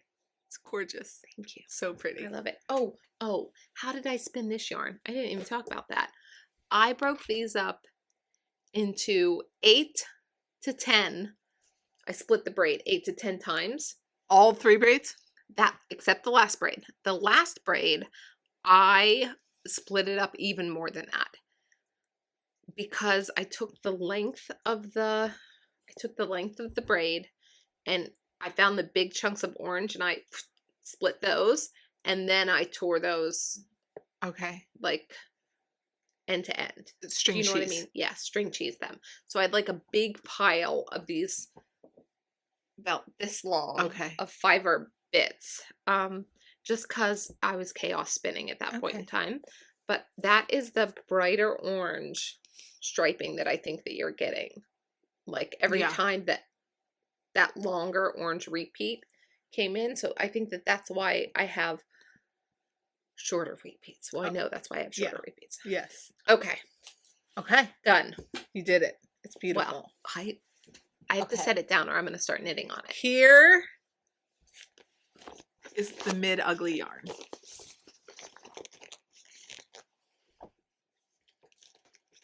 That is not ugly. It's better knit up. Yes. It's better knit up. Yes. Rachel, yes. Yeah, it is. I like that. It's not bad. I like that. What do you mean not bad? What don't you like about that? Well, it's still very dark. Yes. And the red still looks red to me. See this corner where it's pink? Yes. If the red did this, it's more in my comfort zone. Yes. I can recognize that this is not ugly anymore. It's not. It's not. It's still far outside my comfort zone. Okay. But then also, once it's like this, right, I actually think it's going to be very, with a black coat. Right. Yeah. So. Take that, you 46 people. That's right. Now. Oh, it feels good. When what do you call this? Caked. When I caked it up, I put it on my little yardage meter, which was backwards because of the way that I have my Swift set up. So I had to do subtraction. It started at 9999 and it went lower. The numbers got lower because the wheel was spinning backwards. How it's set up now? Yep. That's how mine's set up? Well, the numbers went down. So I had to subtract the ending number from 9999 to get the yardage. Okay. So I got the yardage. This is spun very early. One of these singles was spun the day the Jaunty along started. Okay. So a month ago. And then it sat there.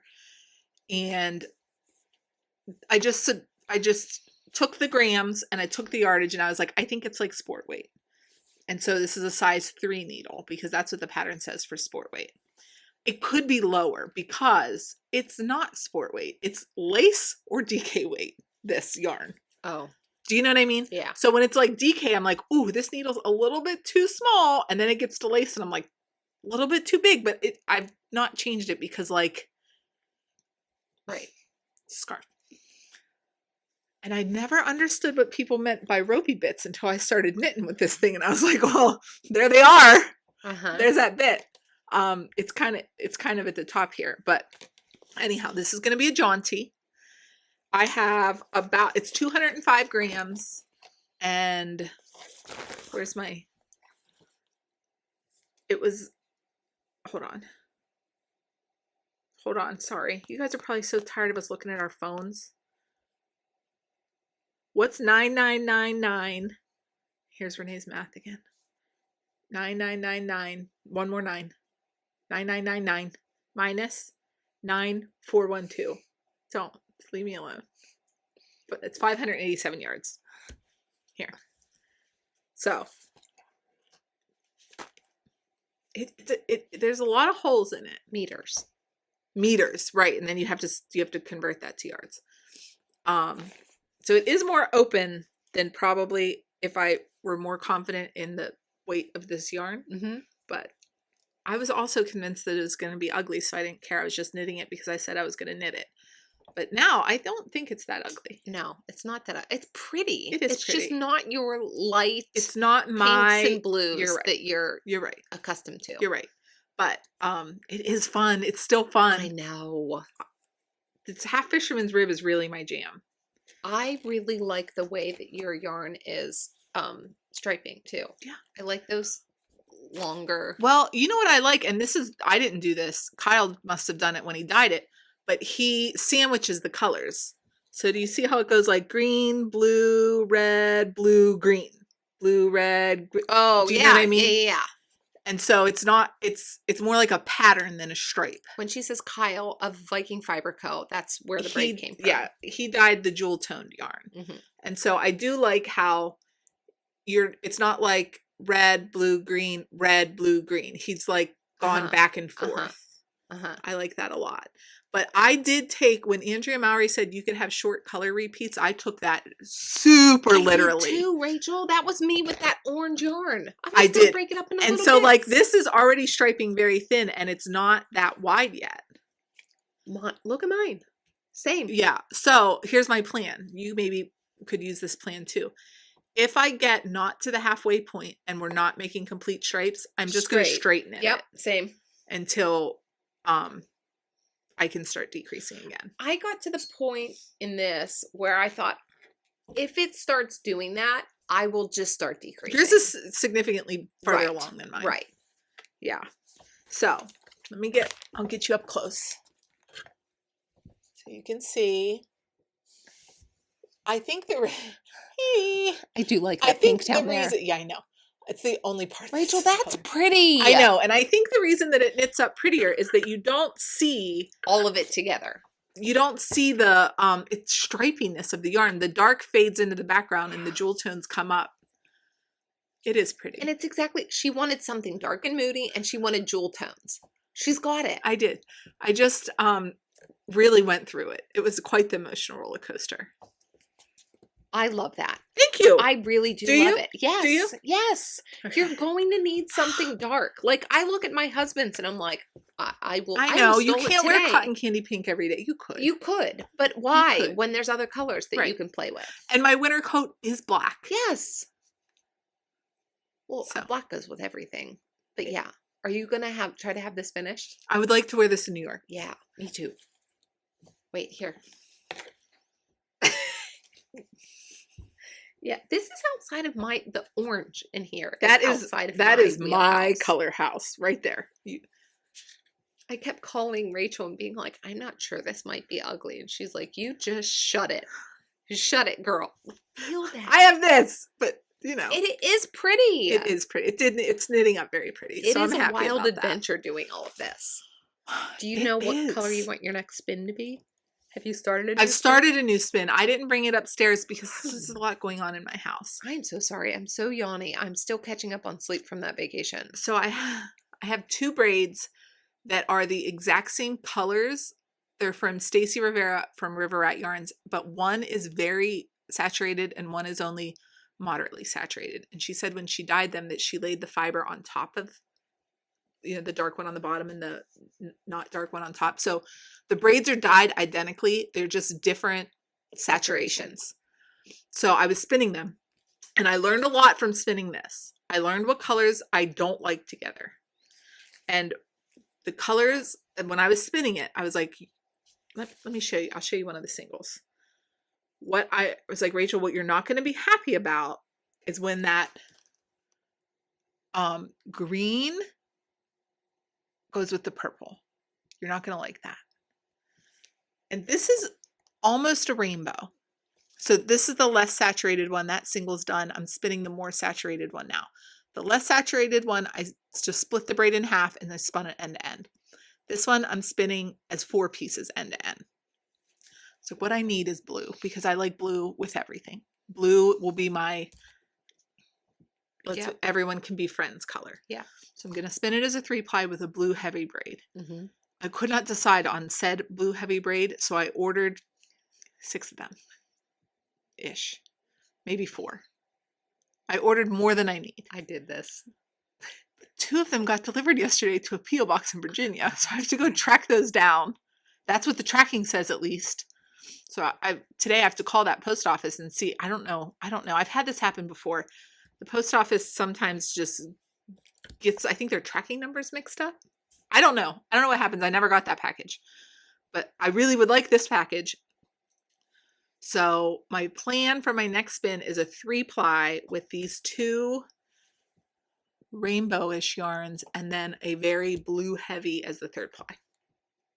Yeah, that's going to be plan. beautiful. Yeah. So when I was spinning this, I was pretty sure I wanted like a pale pink. Look at you knocking it out of the park. What do you mean? It's pale pink. No. As my 3rd ply before I could pick which. Okay. What. Rachel and I, one night, I was like, oh, I think I found it. And I bought it. But I could tell that that wasn't going to cure the urge of what I needed. I needed more options. And so I ordered all of these pale pink options.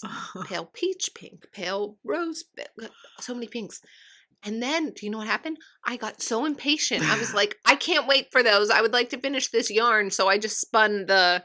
Well, now you have quite the stash of pale pink peach yarn. So maybe I have like fiber. A pale pink spin coming. Do you have do you have a spin spinning right now? Nope. Do you have a plan? Excuse me. My goal, I hustled because I spun this, I plied this and finished it, like washed it and dried it in the wind tunnel so that I could cake it up and have it on my trip. That was my goal. Right. So I was like hustling to get this done. And as soon as I finished this and had it drying, I started packing for the trip. And then we just got home yesterday. Yesterday? No, a couple of days ago, but yeah. So I have nothing spinning currently. That's fun. Do you have a plan? No. Oh, that is fun. I get to go look at my stash and be like, is who's fun. speaking to me? Who wants to come play? Do you have a project in mind? Nope. No, I haven't put any. Endless opportunities. I know. I'm really, excuse me. Remember that screenshot of Tashi's creativity shawl? Yeah, I remember it because I'm obsessed with it. Right. I that's in the back of my mind. Yeah. Like a that screenshot is what made me spin this yarn. Oh yeah? Well, yeah. So maybe a cowl. Okay. Here are the things that I want to make. I want to make the creativity shawl or cowl. Okay. Same. I would like to make the vintage flannel cowl or shawl. Same. And I think I can spin for both of those. Yes. In the back of my mind, I also have a version of the shift, either the shawl or the cowl. Yeah. So it'll probably be spinning for one of those things. Not like a large spin yet. But it is fun to start being like, oh, I want to try to hit this weight. Yes, it is. Or I want the yarn to look like this. Yes. So like if I did this again, Andrea said short color changes, and you can't say that kind of stuff to us. You have to say short. Don't go crazy. Shorter. Oh, you want short? I'll give you short. These will be like little bitty hairs by the time I'm done. And it was like very quickly changing. Yes. So if I spin for a jaunty again, I will make the color changes less short. I would like them to be about that short, but when it's this wide. So they need to be longer. Yes. I actually, when I started... This is fun. This is so much fun. It is fun. When I started spinning the jewel tone braid, in my mind, I was like, okay, I'm going to split this 4 ways. But then I'm going to split 4 times or 4 ways. Is there a difference? What? I didn't know if you meant like 4 different ways. No. Okay. I split it into 4 pieces. Okay. And then I took string cheese. I took one of the pieces and I split that again. And I was like, what I'm going to do is spin this skinny one, go into the other ones, and then end with the skinny one, because then my skinny part of my jaunty. Yes. Right. But then spinning it when it's thin is so easy and fun. It is. So when I got to that next big chunk, I was like, nope, that's not as fun. And I know. But I should have stuck with that. I know. That was a good thought. Yes. Because I knew I was going to try to use up the yarn. Yes. That's so smart. Thank you. And, okay, I do have a tendency to more splits than less. Because it's easier. And the ADHD loves seeing those color changes. They change faster because it's less fiber to spin through. So if you have a half an hour to spin, you can have like 8 different colors versus 1 color change. You know what I mean? It's not the color change that bothers me, but it's just it drafts so easy when there's not a lot of fiber in your hands. I get that. Yeah. So. Yeah. Isn't this cool? It's so much fun. That you can design the yarn the way that you want it for the project. Wait, I want to add to your projects because I second them all. And actually you saying them out loud has helped me narrow down which cowl versus shawl I think I'm more interested in. Ooh, tell me. I like the shape of the creativity shawl better. Too. So I think I'll do the creativity shawl and the flannel cowl. Yes. Because that's my favorite shape of a cowl, but they're the same. Creativity cowl and the flannel cowl are the same shape. It's this shape. This is Renee's grid gambit. Yes. This is I agree. What's happening? I like agree. this shape better than that Mobius circle thing. Which is like a donut where you twist half of it. I don't like those to wear as much. But I like this elongated triangle shape better than the asymmetrical because the asymmetrical, I just don't know how to do that. I feel like it's harder to style. And it's so, I have boobs. Same. I don't need a whole blob of fabric on top of them because then I feel like I'm like looking at you guys like that. Hey guys. It's just a lot. It's like overwhelms me sometimes. I tend to wear those over my shoulders, but then in the back, they're asymmetrical. Yeah. So I think I'll do that. But I'm going to say all that and then I'm going to say this. I do want to spin for the Traveler shawl, which is 2 asymmetrical triangles connected. So they're like half, it's like not quite an elongated triangle, but it's not as exaggerated of an asymmetrical. Yeah, go look at it. And I think I want to spin for the Traveler. Oh, for sure. Yes. The garment. Yes. But I need a few more spins under my belt. I don't have the courage to do that yet. Traveler shawl. Watch her when she holds it out. See it? Yes. It's shown. Yeah, I can get down with that shape. Yeah. It's big. That's going to be a big spin. It is very pretty in that color. Oh, it's so pretty. Look at that. I know. Oh my gosh. I know. That's really so we'll pretty. See how many yards this 3-ply of mine makes. Because I think you need like 800 or 900 yards for that. Yeah. 800 to 1200 yards. Yeah. It's a big spin. It's like almost a sweater. I know. Close. It's huge. But I think that will give me the courage to spin for the sweater. Yeah. Because it's, Yeah. Long color changes, huh? Yeah. Look how pretty that is, guys. It's beautiful. Ooh. I own the pattern, and in the pattern she tells you how she spun, how many, like she'll say like I spun these braids this way, which is really helpful. Samantha Guerin also tells you in her flannel patterns what she spun. Yes. I appreciate that. If you're writing a pattern that's intended to use up handspun, I do like when they tell you how they spun their handspun. Oh, actually, I like when anyone tells me how they spun their handspun. Yeah. Give it to me. Yeah. Yeah, and she does. She'll tell you like how many wraps per inch, what kind of wool, even just in the Ravelry description. Yeah. Before you even buy it. That's cool. I think that's so helpful. Yeah. Right. Yeah. So that's it. That's all. You have another whip, so let's see it. I do. Where is? Okay, here in my Moon and Yarn bag, my Delicue snap bag. You haven't felt this. You felt the swatch. Okay, what am I talking about? I'm making the zipper sweater light by Petite Knit. I planned to make the zipper sweater, but I wasn't exactly loving the gauge of that. It was going to be this. Oh, it's going to be that. Yeah. And it was kind of, It's drapey. yeah. Yeah, I wanted something. You know what I wanted? I basically wanted to make a Patagonia fleece quarter zip, but to be wool and not polyester. But I wanted kind of that feel. You wanted like that, oversized heft. Yeah. That's why I thought I wanted the heavy one, the worsted weight one. But Pattern, you mean? yes. But with the yarn that I chose, that wasn't giving me the density of fabric that I wanted for this particular project. You chose a woolen spun yarn, which will feel lighter. Yes. So then you drop down to the light pattern. Oh boy. Oh. Don't look. Oh. I'm dropping stitches up in there all night. Uh-huh. Okay. So here's what I have started. Ooh, I Renee, know. that color is, Look at this. that color is to die for. It's beautiful. It's beautiful. Feel it. Guys, this is like luxe feeling. It is so nice. Gorgeous. Okay, so I'm holding 2 yarns here. This is from 29 Bridges Studio. This is from Mary. She is a dyer out of Maryland. How good this color looks on me.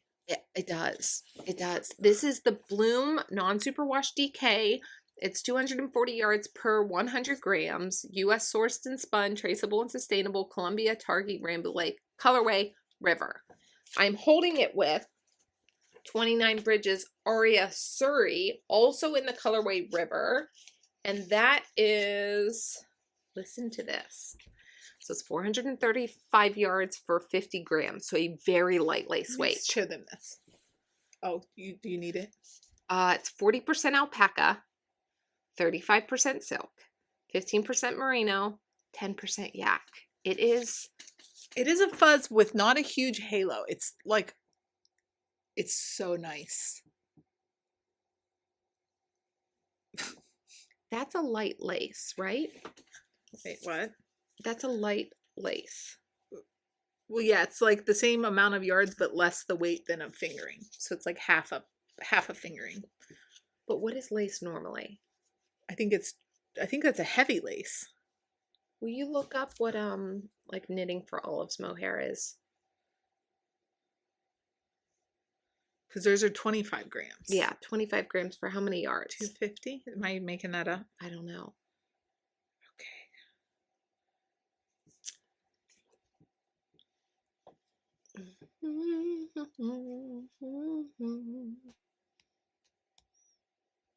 225 meters. For 25 grams. For 25. So is that the same?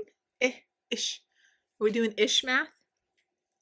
How many yards is 450 meters. 450 meters is 492.13 yards.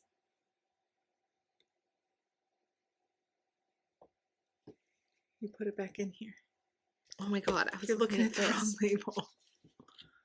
Okay, so that's a heavier lace. It's less yards. Less yards for 50 grams. Yeah?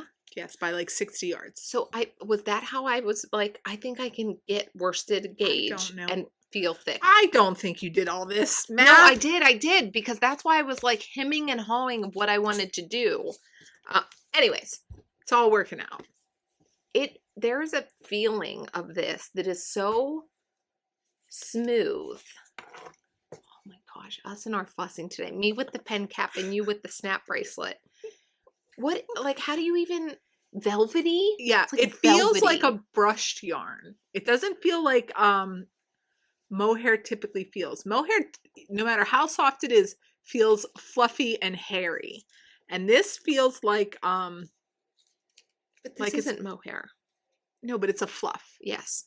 And a typical Surrey always looks like it's coming off in clumps to me. Like you'll get Yes, airy, I and this agree. does not. This looks more uniform Yes. and less Yes, I wish we had one, but we don't have one here. A I know what you sari? mean. Yeah, there's like it's like chunky. Yeah. Like By the time you knit it up, it's not. But on Right. the strand, there's like blobs. this, I don't know. It just feels silky. Like the tactile experience of this is very nice for me. Like I want to put this on. Now, okay, so I knit up the collar first. You Judy's magic cast on, hundreds of stitches. You're supposed to do it on 2 needles.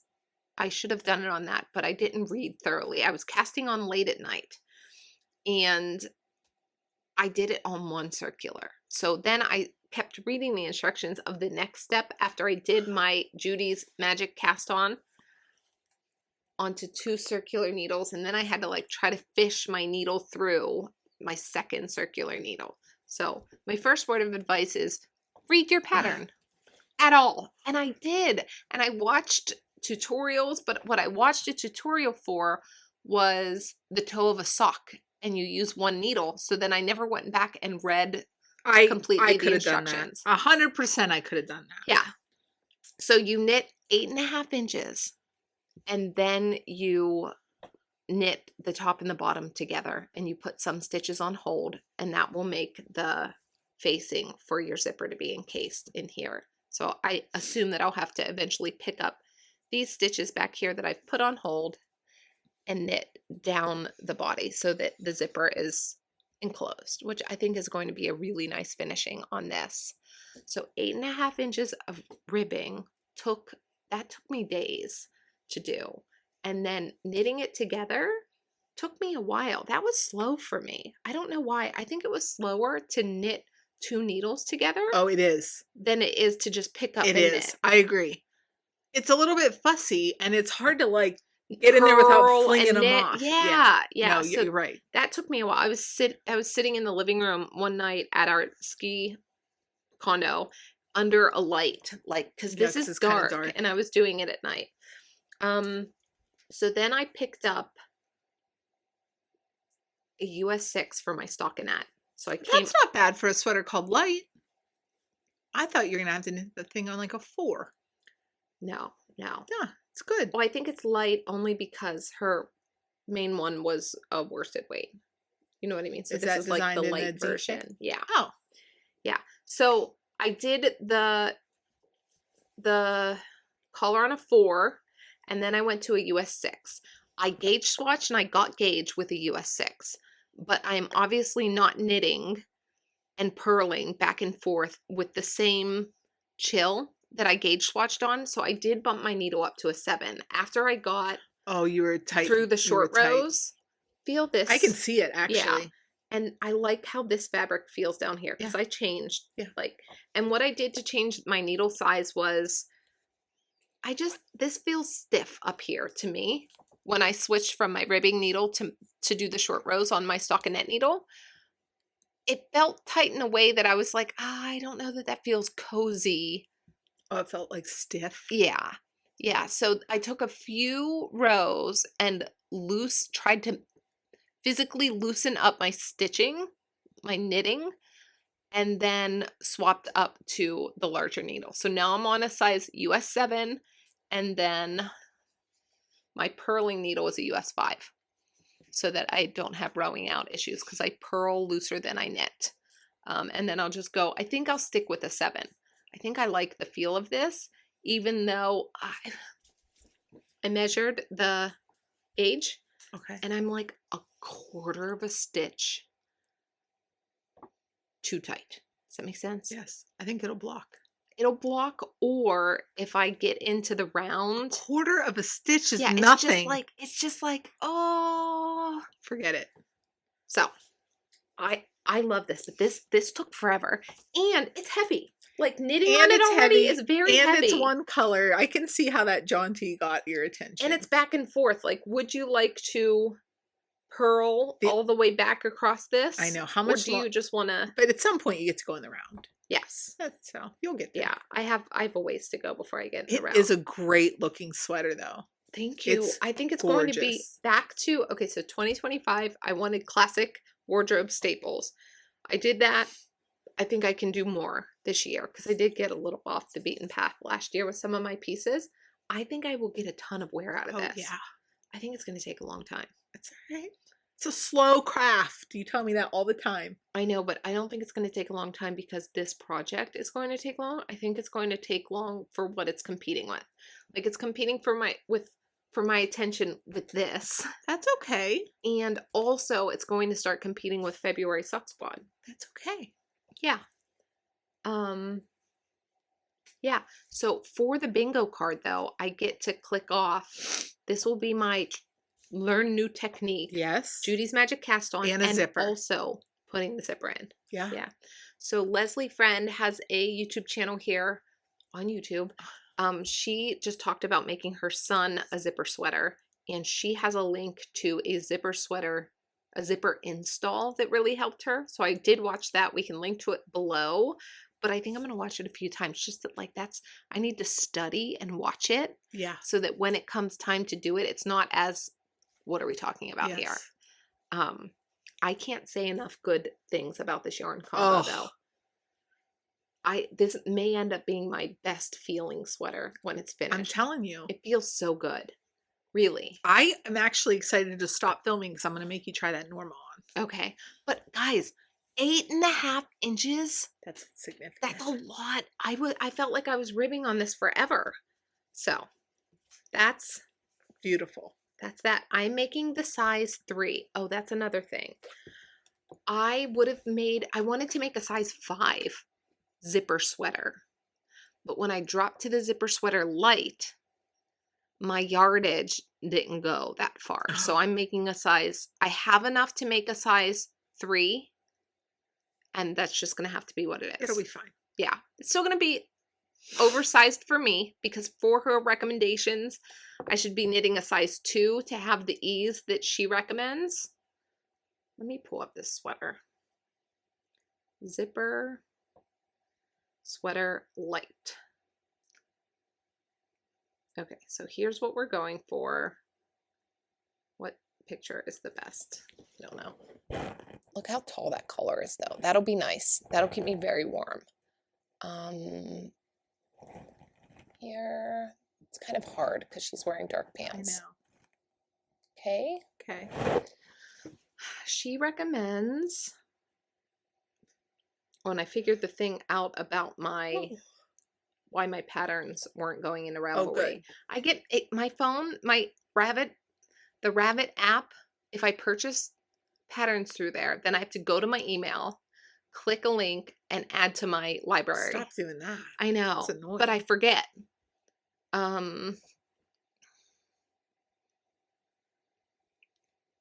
Do you have not great internet here? Yeah, you gotta. We're too far away. Should I get off This is internet? the far corner of the house. You can do it, phone. I'm sorry. I'm so tired. I slept in today, you guys. The You did? painters woke me up knocking at the front door, and they woke me out of like a dead. You know when you're so asleep that you like quite get going. They're the ones that woke you up. Yeah. Okay, so this is designed to have 7 3/4 inches of positive ease.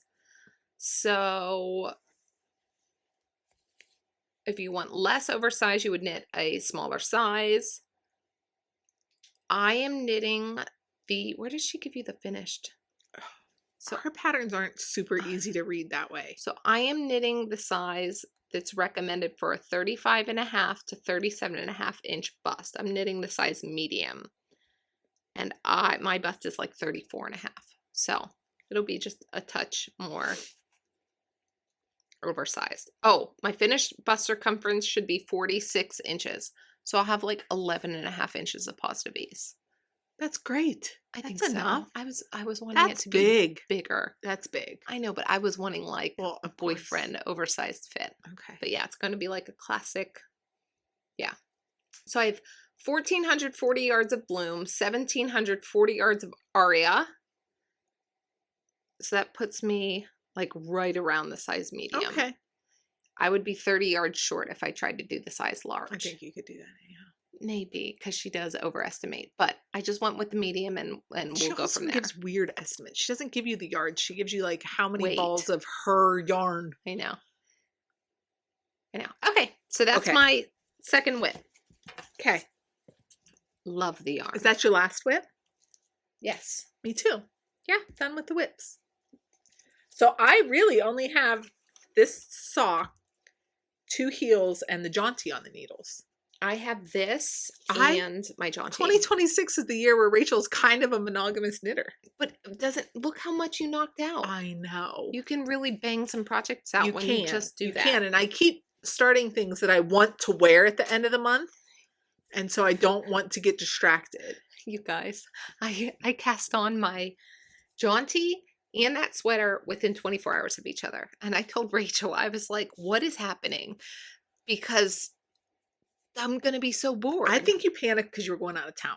I was. I wanted to get things started. Yeah.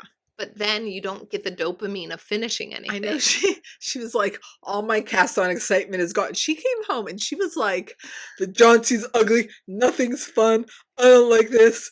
Give me your yarn, I'll knit your yarn. You take my dumpy Jaunty. Because I was I in said, dark light and it's Go to pretty. bed. Go to bed. You need to sleep. Oh, that's right. You're cranky. I think I was in like ribbing purgatory. That's how it felt. Because half of the Jaunty is ribbed. One side of it basically is a rib. That collar was 8.5 inches of rib. Yeah. That's so funny. Yeah. What else do we have coming up? What else do we have to talk about? I don't know. Did I do everything? I have stuff in my mailbox. I wish that you guys could see this table. Table 10 is a disaster And a fire hazard. right now. Honestly. There's stuff everywhere and too many wires than safe. I bought us a very nice extension cord, and I even showed Renee. I was like, look at this very nice extension cord that I bought us. And do you know where it is? I don't either. I don't either know where it is. Oh, I Because the just assumed painter- we were using So it. the painters came, and they are, I can say nothing bad about them. They're doing excellent work. They move stuff. They dusted the backs of my furniture when they moved it out. They cleaned my windows when they were up in the scaffolding. They're That is incredible. nice. I That's didn't really even, nice. and they were even like, give us light bulbs. We'll change these high lights for you. Like, they're so good. But they're just moving things because that's what they have to do for their job. So like, for the day when they're here and it's moved, I can't find the stuff. They like take pictures and put it all back where it was though. Hey, I got a new sticker. So No, that is the same sticker. no. Here's my new one. Snowshoe. Oh, Says cute. Outdoor Adventures. Snowshoe. That's I think I'm just gonna cute. collect them on this. And that'll be like a memory. Right, yeah. I love and it. then maybe we'll see if I have any stickers from my Yeah. adventures that go with the color. Oh, Like yeah. next I got you. month I'm gonna need some red. Okay, fine. I'll write in my stupid book. Got her. It only took 2 episodes, guys. 2 episodes? Maybe 3. We're more than halfway through January. Here's my little journal setup. Oh wait, let me show you something cute. Do I have it? I feel like I had it, but where is it now? I don't know. What is it? I had my daughter. I bought her a journal as well, so that every morning. Oh, here's hers. Every morning, Aw. she and I journal together. Cute. Yeah. She's so cute. She really likes the markers and all of that stuff, but Of course. she was just kind of ripping out pages Yeah. of like a flip notebook that I had, and I said, "Do you want me to buy you your own journal so that you can have some like." Aww. I love that. Yeah. I tried to get her to do it from beginning front to back. We're learning some letters, I see. So she'll hang out with me and do this kind of stuff while Awesome. what happened there? Glue happened there.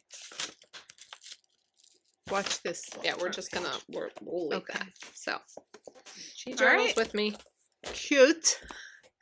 Next week, we have What's happening? normal episode next week, or next week should we do I need to What do you pull wanna out do? my I want to do finisher frog.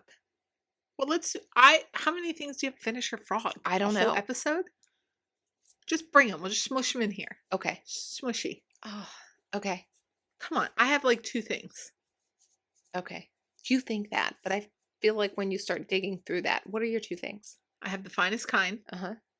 and the Alpine Blue. What's that black and white one you I have? threw it away. Really? I threw it away. All the yarn too. Really? Don't judge me. I couldn't deal with it. Well, I get that. I couldn't deal with it. I couldn't buy more yarn.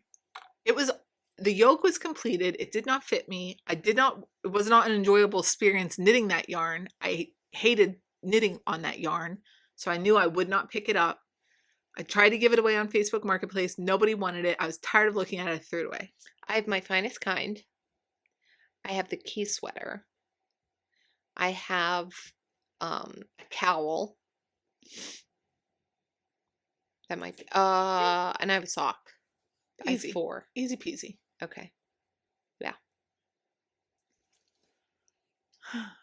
What else? That's it. That's I it? think. Yeah. Okay. No long outro today. Oh, you guys, I am so excited to see you all playing bingo with us. Oh yeah. I'm really excited. Every time I see another post pop up, I to Rachel or red circle send it to her. Hey, we did get a couple questions. Where can you find the bingo card? It is in our Ravelry group. Mm-hmm. And I think what you do is you just open up the picture and then from there you can either save it or print it. Mm-hmm. I posted a picture of it to our Instagram stories. You know what I should do? This is what I'm going to do. I'll do it today. I'm going to put it in our stories again. I'm going to start a highlight so that bingo is in a highlight on our Instagram. Oh, that's stories. fun. That's smart too, because then it'll be there. You can screenshot it. And we can add stories to that highlight collection. Yeah. And then we did have someone one of you requested that they gave you all a job. When you cross something off your bingo list, they wanted to see it. So like if you cross off one skein project, they want to see the one skein project. And honestly, I do too. Me too. I do too. So you don't have to, but if you're so inclined, snap a picture or drop that one skein project near your bingo card when you take the picture. Yeah. I have crossed many things. I was the first one to get bingo. I don't know if you were here last week, but I did it. And I did read my Yarnitecture book while Renee had abandoned me over the weekend. I didn't have anyone to talk about spinning with. I had to go read a book. So, in case anyone thought I was cheating last week, no, I'm not. Hey, Kay Nurse Who Knits says, bingo card printed and I already have 8 squares marked off. This is going to be fun. Thank you for doing this. That's awesome. Oh, awesome. This is Middle Sister Knits. This will be so much fun. I love a challenge. Oh. Yay! Fun. Okay, so go into the Ravelry group and we can all chat. Yep. I try not to talk too much because, as you guys know, I can be long-winded or verbally verbose. So I try not to take up too much of the airtime in there. It's for you guys to chat, but I do check in and like to see what everyone's making and what you're doing. So thanks for playing along with us. What sweater am I going to cast on next? Somebody tell me. What are the options? This is what I have yarn for. I have yarn for a long sleeve nebula and a short sleeve nebula. Wait. Okay. Long you have yarn for to make all these both. things I'm going to say. Yes. Okay. 2 different sweater quantities. Okay. The Prospect Pullover by Tori U. Okay. What yarn? That's in Harrisville. Okay. I have the Easy V. Oh, that one. Okay, so remember a couple episodes ago I started the Cloud Pullover in that Odang and Knitting for Olive, and I had to frog it because one of the skeins of Odang I got off you and it was like way too dark. Yes. Well, it's this yes, one. It is. I thought about, I still really like that yarn combo, but I've knit 2 raglans now, and I think raglan is super flattering on me. And Alicia Plummer has that new, it's basically, it's the 90s. It's the same neck as the Cloud, but it's a raglan. So I thought maybe I could do that. So those are kind of at the top of my list. Yeah. I vote, well. The only thing is we might take it traveling. So do I want to take the Easy V traveling? That feels like no. Well, I think that you'll be through the color work portion of it. I got to do this though. I think well, we We'll want to see. wear these. We'll see. Right. Yeah, that's We'll see. that's tough. So if you guys have any input on any of this, I think I'm set up for a minute. I'll probably finish this jaunty. I will keep working on my zipper sweater, and then sock soon squad's coming next we'll week. get our sock squad. Yeah, so those will be my project for probably the next 2 weeks, I would assume. We'll see next week. Yeah. Can't wait. Can't wait to see what you come here with. Oh, like if it's something completely. I usually maybe. stay on track, don't I? You do. But when something gets in your brain, Oh, I know. it grabs a hold of you. I know, and I can't stop. Yeah. So we'll see. I am really excited for my zipper sweater. Yeah. My husband wore his jaunty Mhm. and he wore his socks like all around Aw. when we were on vacation. How did they hold up? Very well. Good. Very, very well. Good. I think that he is knit worthy, and I do have a sweater quantity for him to knit a sweater. Okay. So that could be like a. Would he wear a zipper up. sweater?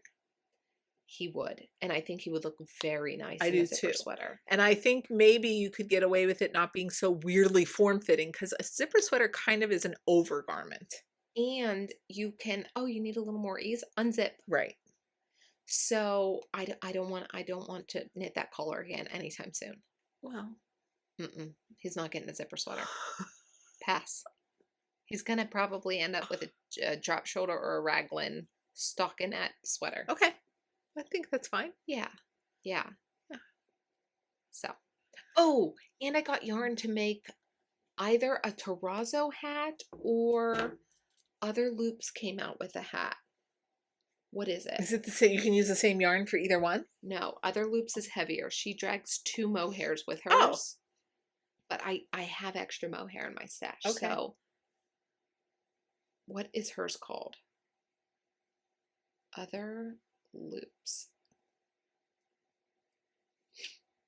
Where's your hat, girl? There, the brushed loop hat. Doesn't it feel very same? It looks like Oslo, but more. Right? Because it's not ribbed. The terrazzo is ribbed. Yeah, but it has that. That is a brim. Yeah. Uh-huh. I even like it in that color. But she Of course holds you 2 do. fluffs. Look at the halo. So maybe a hat. That would be a good travel project. Unless will our sock yarn come before then? I think so. Okay. Good. Unless that would be if perfect. we order things from the West Coast, they almost always go through Indianapolis. We're in Pittsburgh, Pennsylvania. And sometimes Indianapolis, because I love to track my mail, sometimes it just zips right through there. And sometimes it like goes, leaves and comes back. And sometimes it bounces around in Indianapolis a little bit. I don't know what's going on. Yeah. So if it zips right through, then we'll certainly have it before we leave. And if it does not, then we're going to knit your hat. Yeah.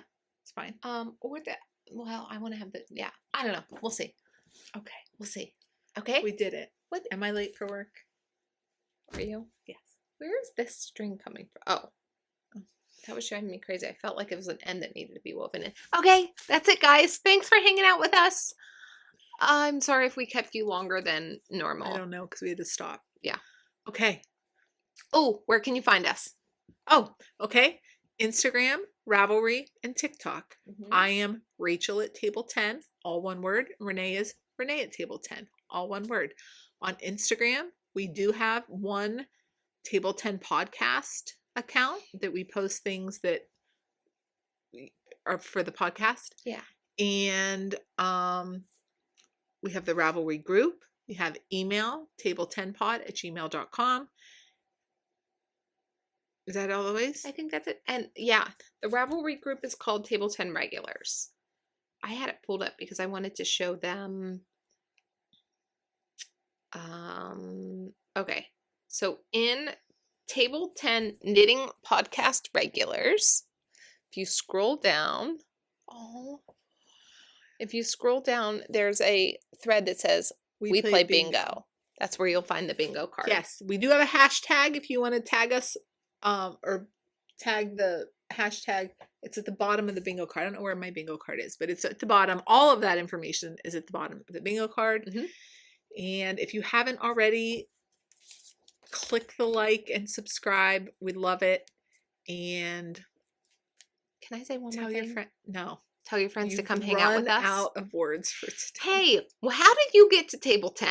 I would love to know that. Where are you coming from? Where are you tuning in from? And How'd you also, find us? yeah, we've had a lot of new subscribers lately. So is YouTube serving us up in your algorithm? Are you hearing from friends? Are you hearing on Instagram? That is, yeah, I would love to hear that. Because, you know, when people like come to an actual table, you're like, oh, hey, how'd you get here? You Yeah. know, but we Yes. don't get that here because we just get to talk to you. So if you could tell us, I would love that. And then also, let me say one more thing. Let me talk to you. Let me tell you something. The Strucket. You guys, I'm a believer. I've had it at my house for a little over a week. However, I filled up that Strucket and I washed my yarn. Yes. And I'm like curious. I like push the water around to see like how much dye is going you to can release. pick up the whole strainer and Yeah, look. yeah.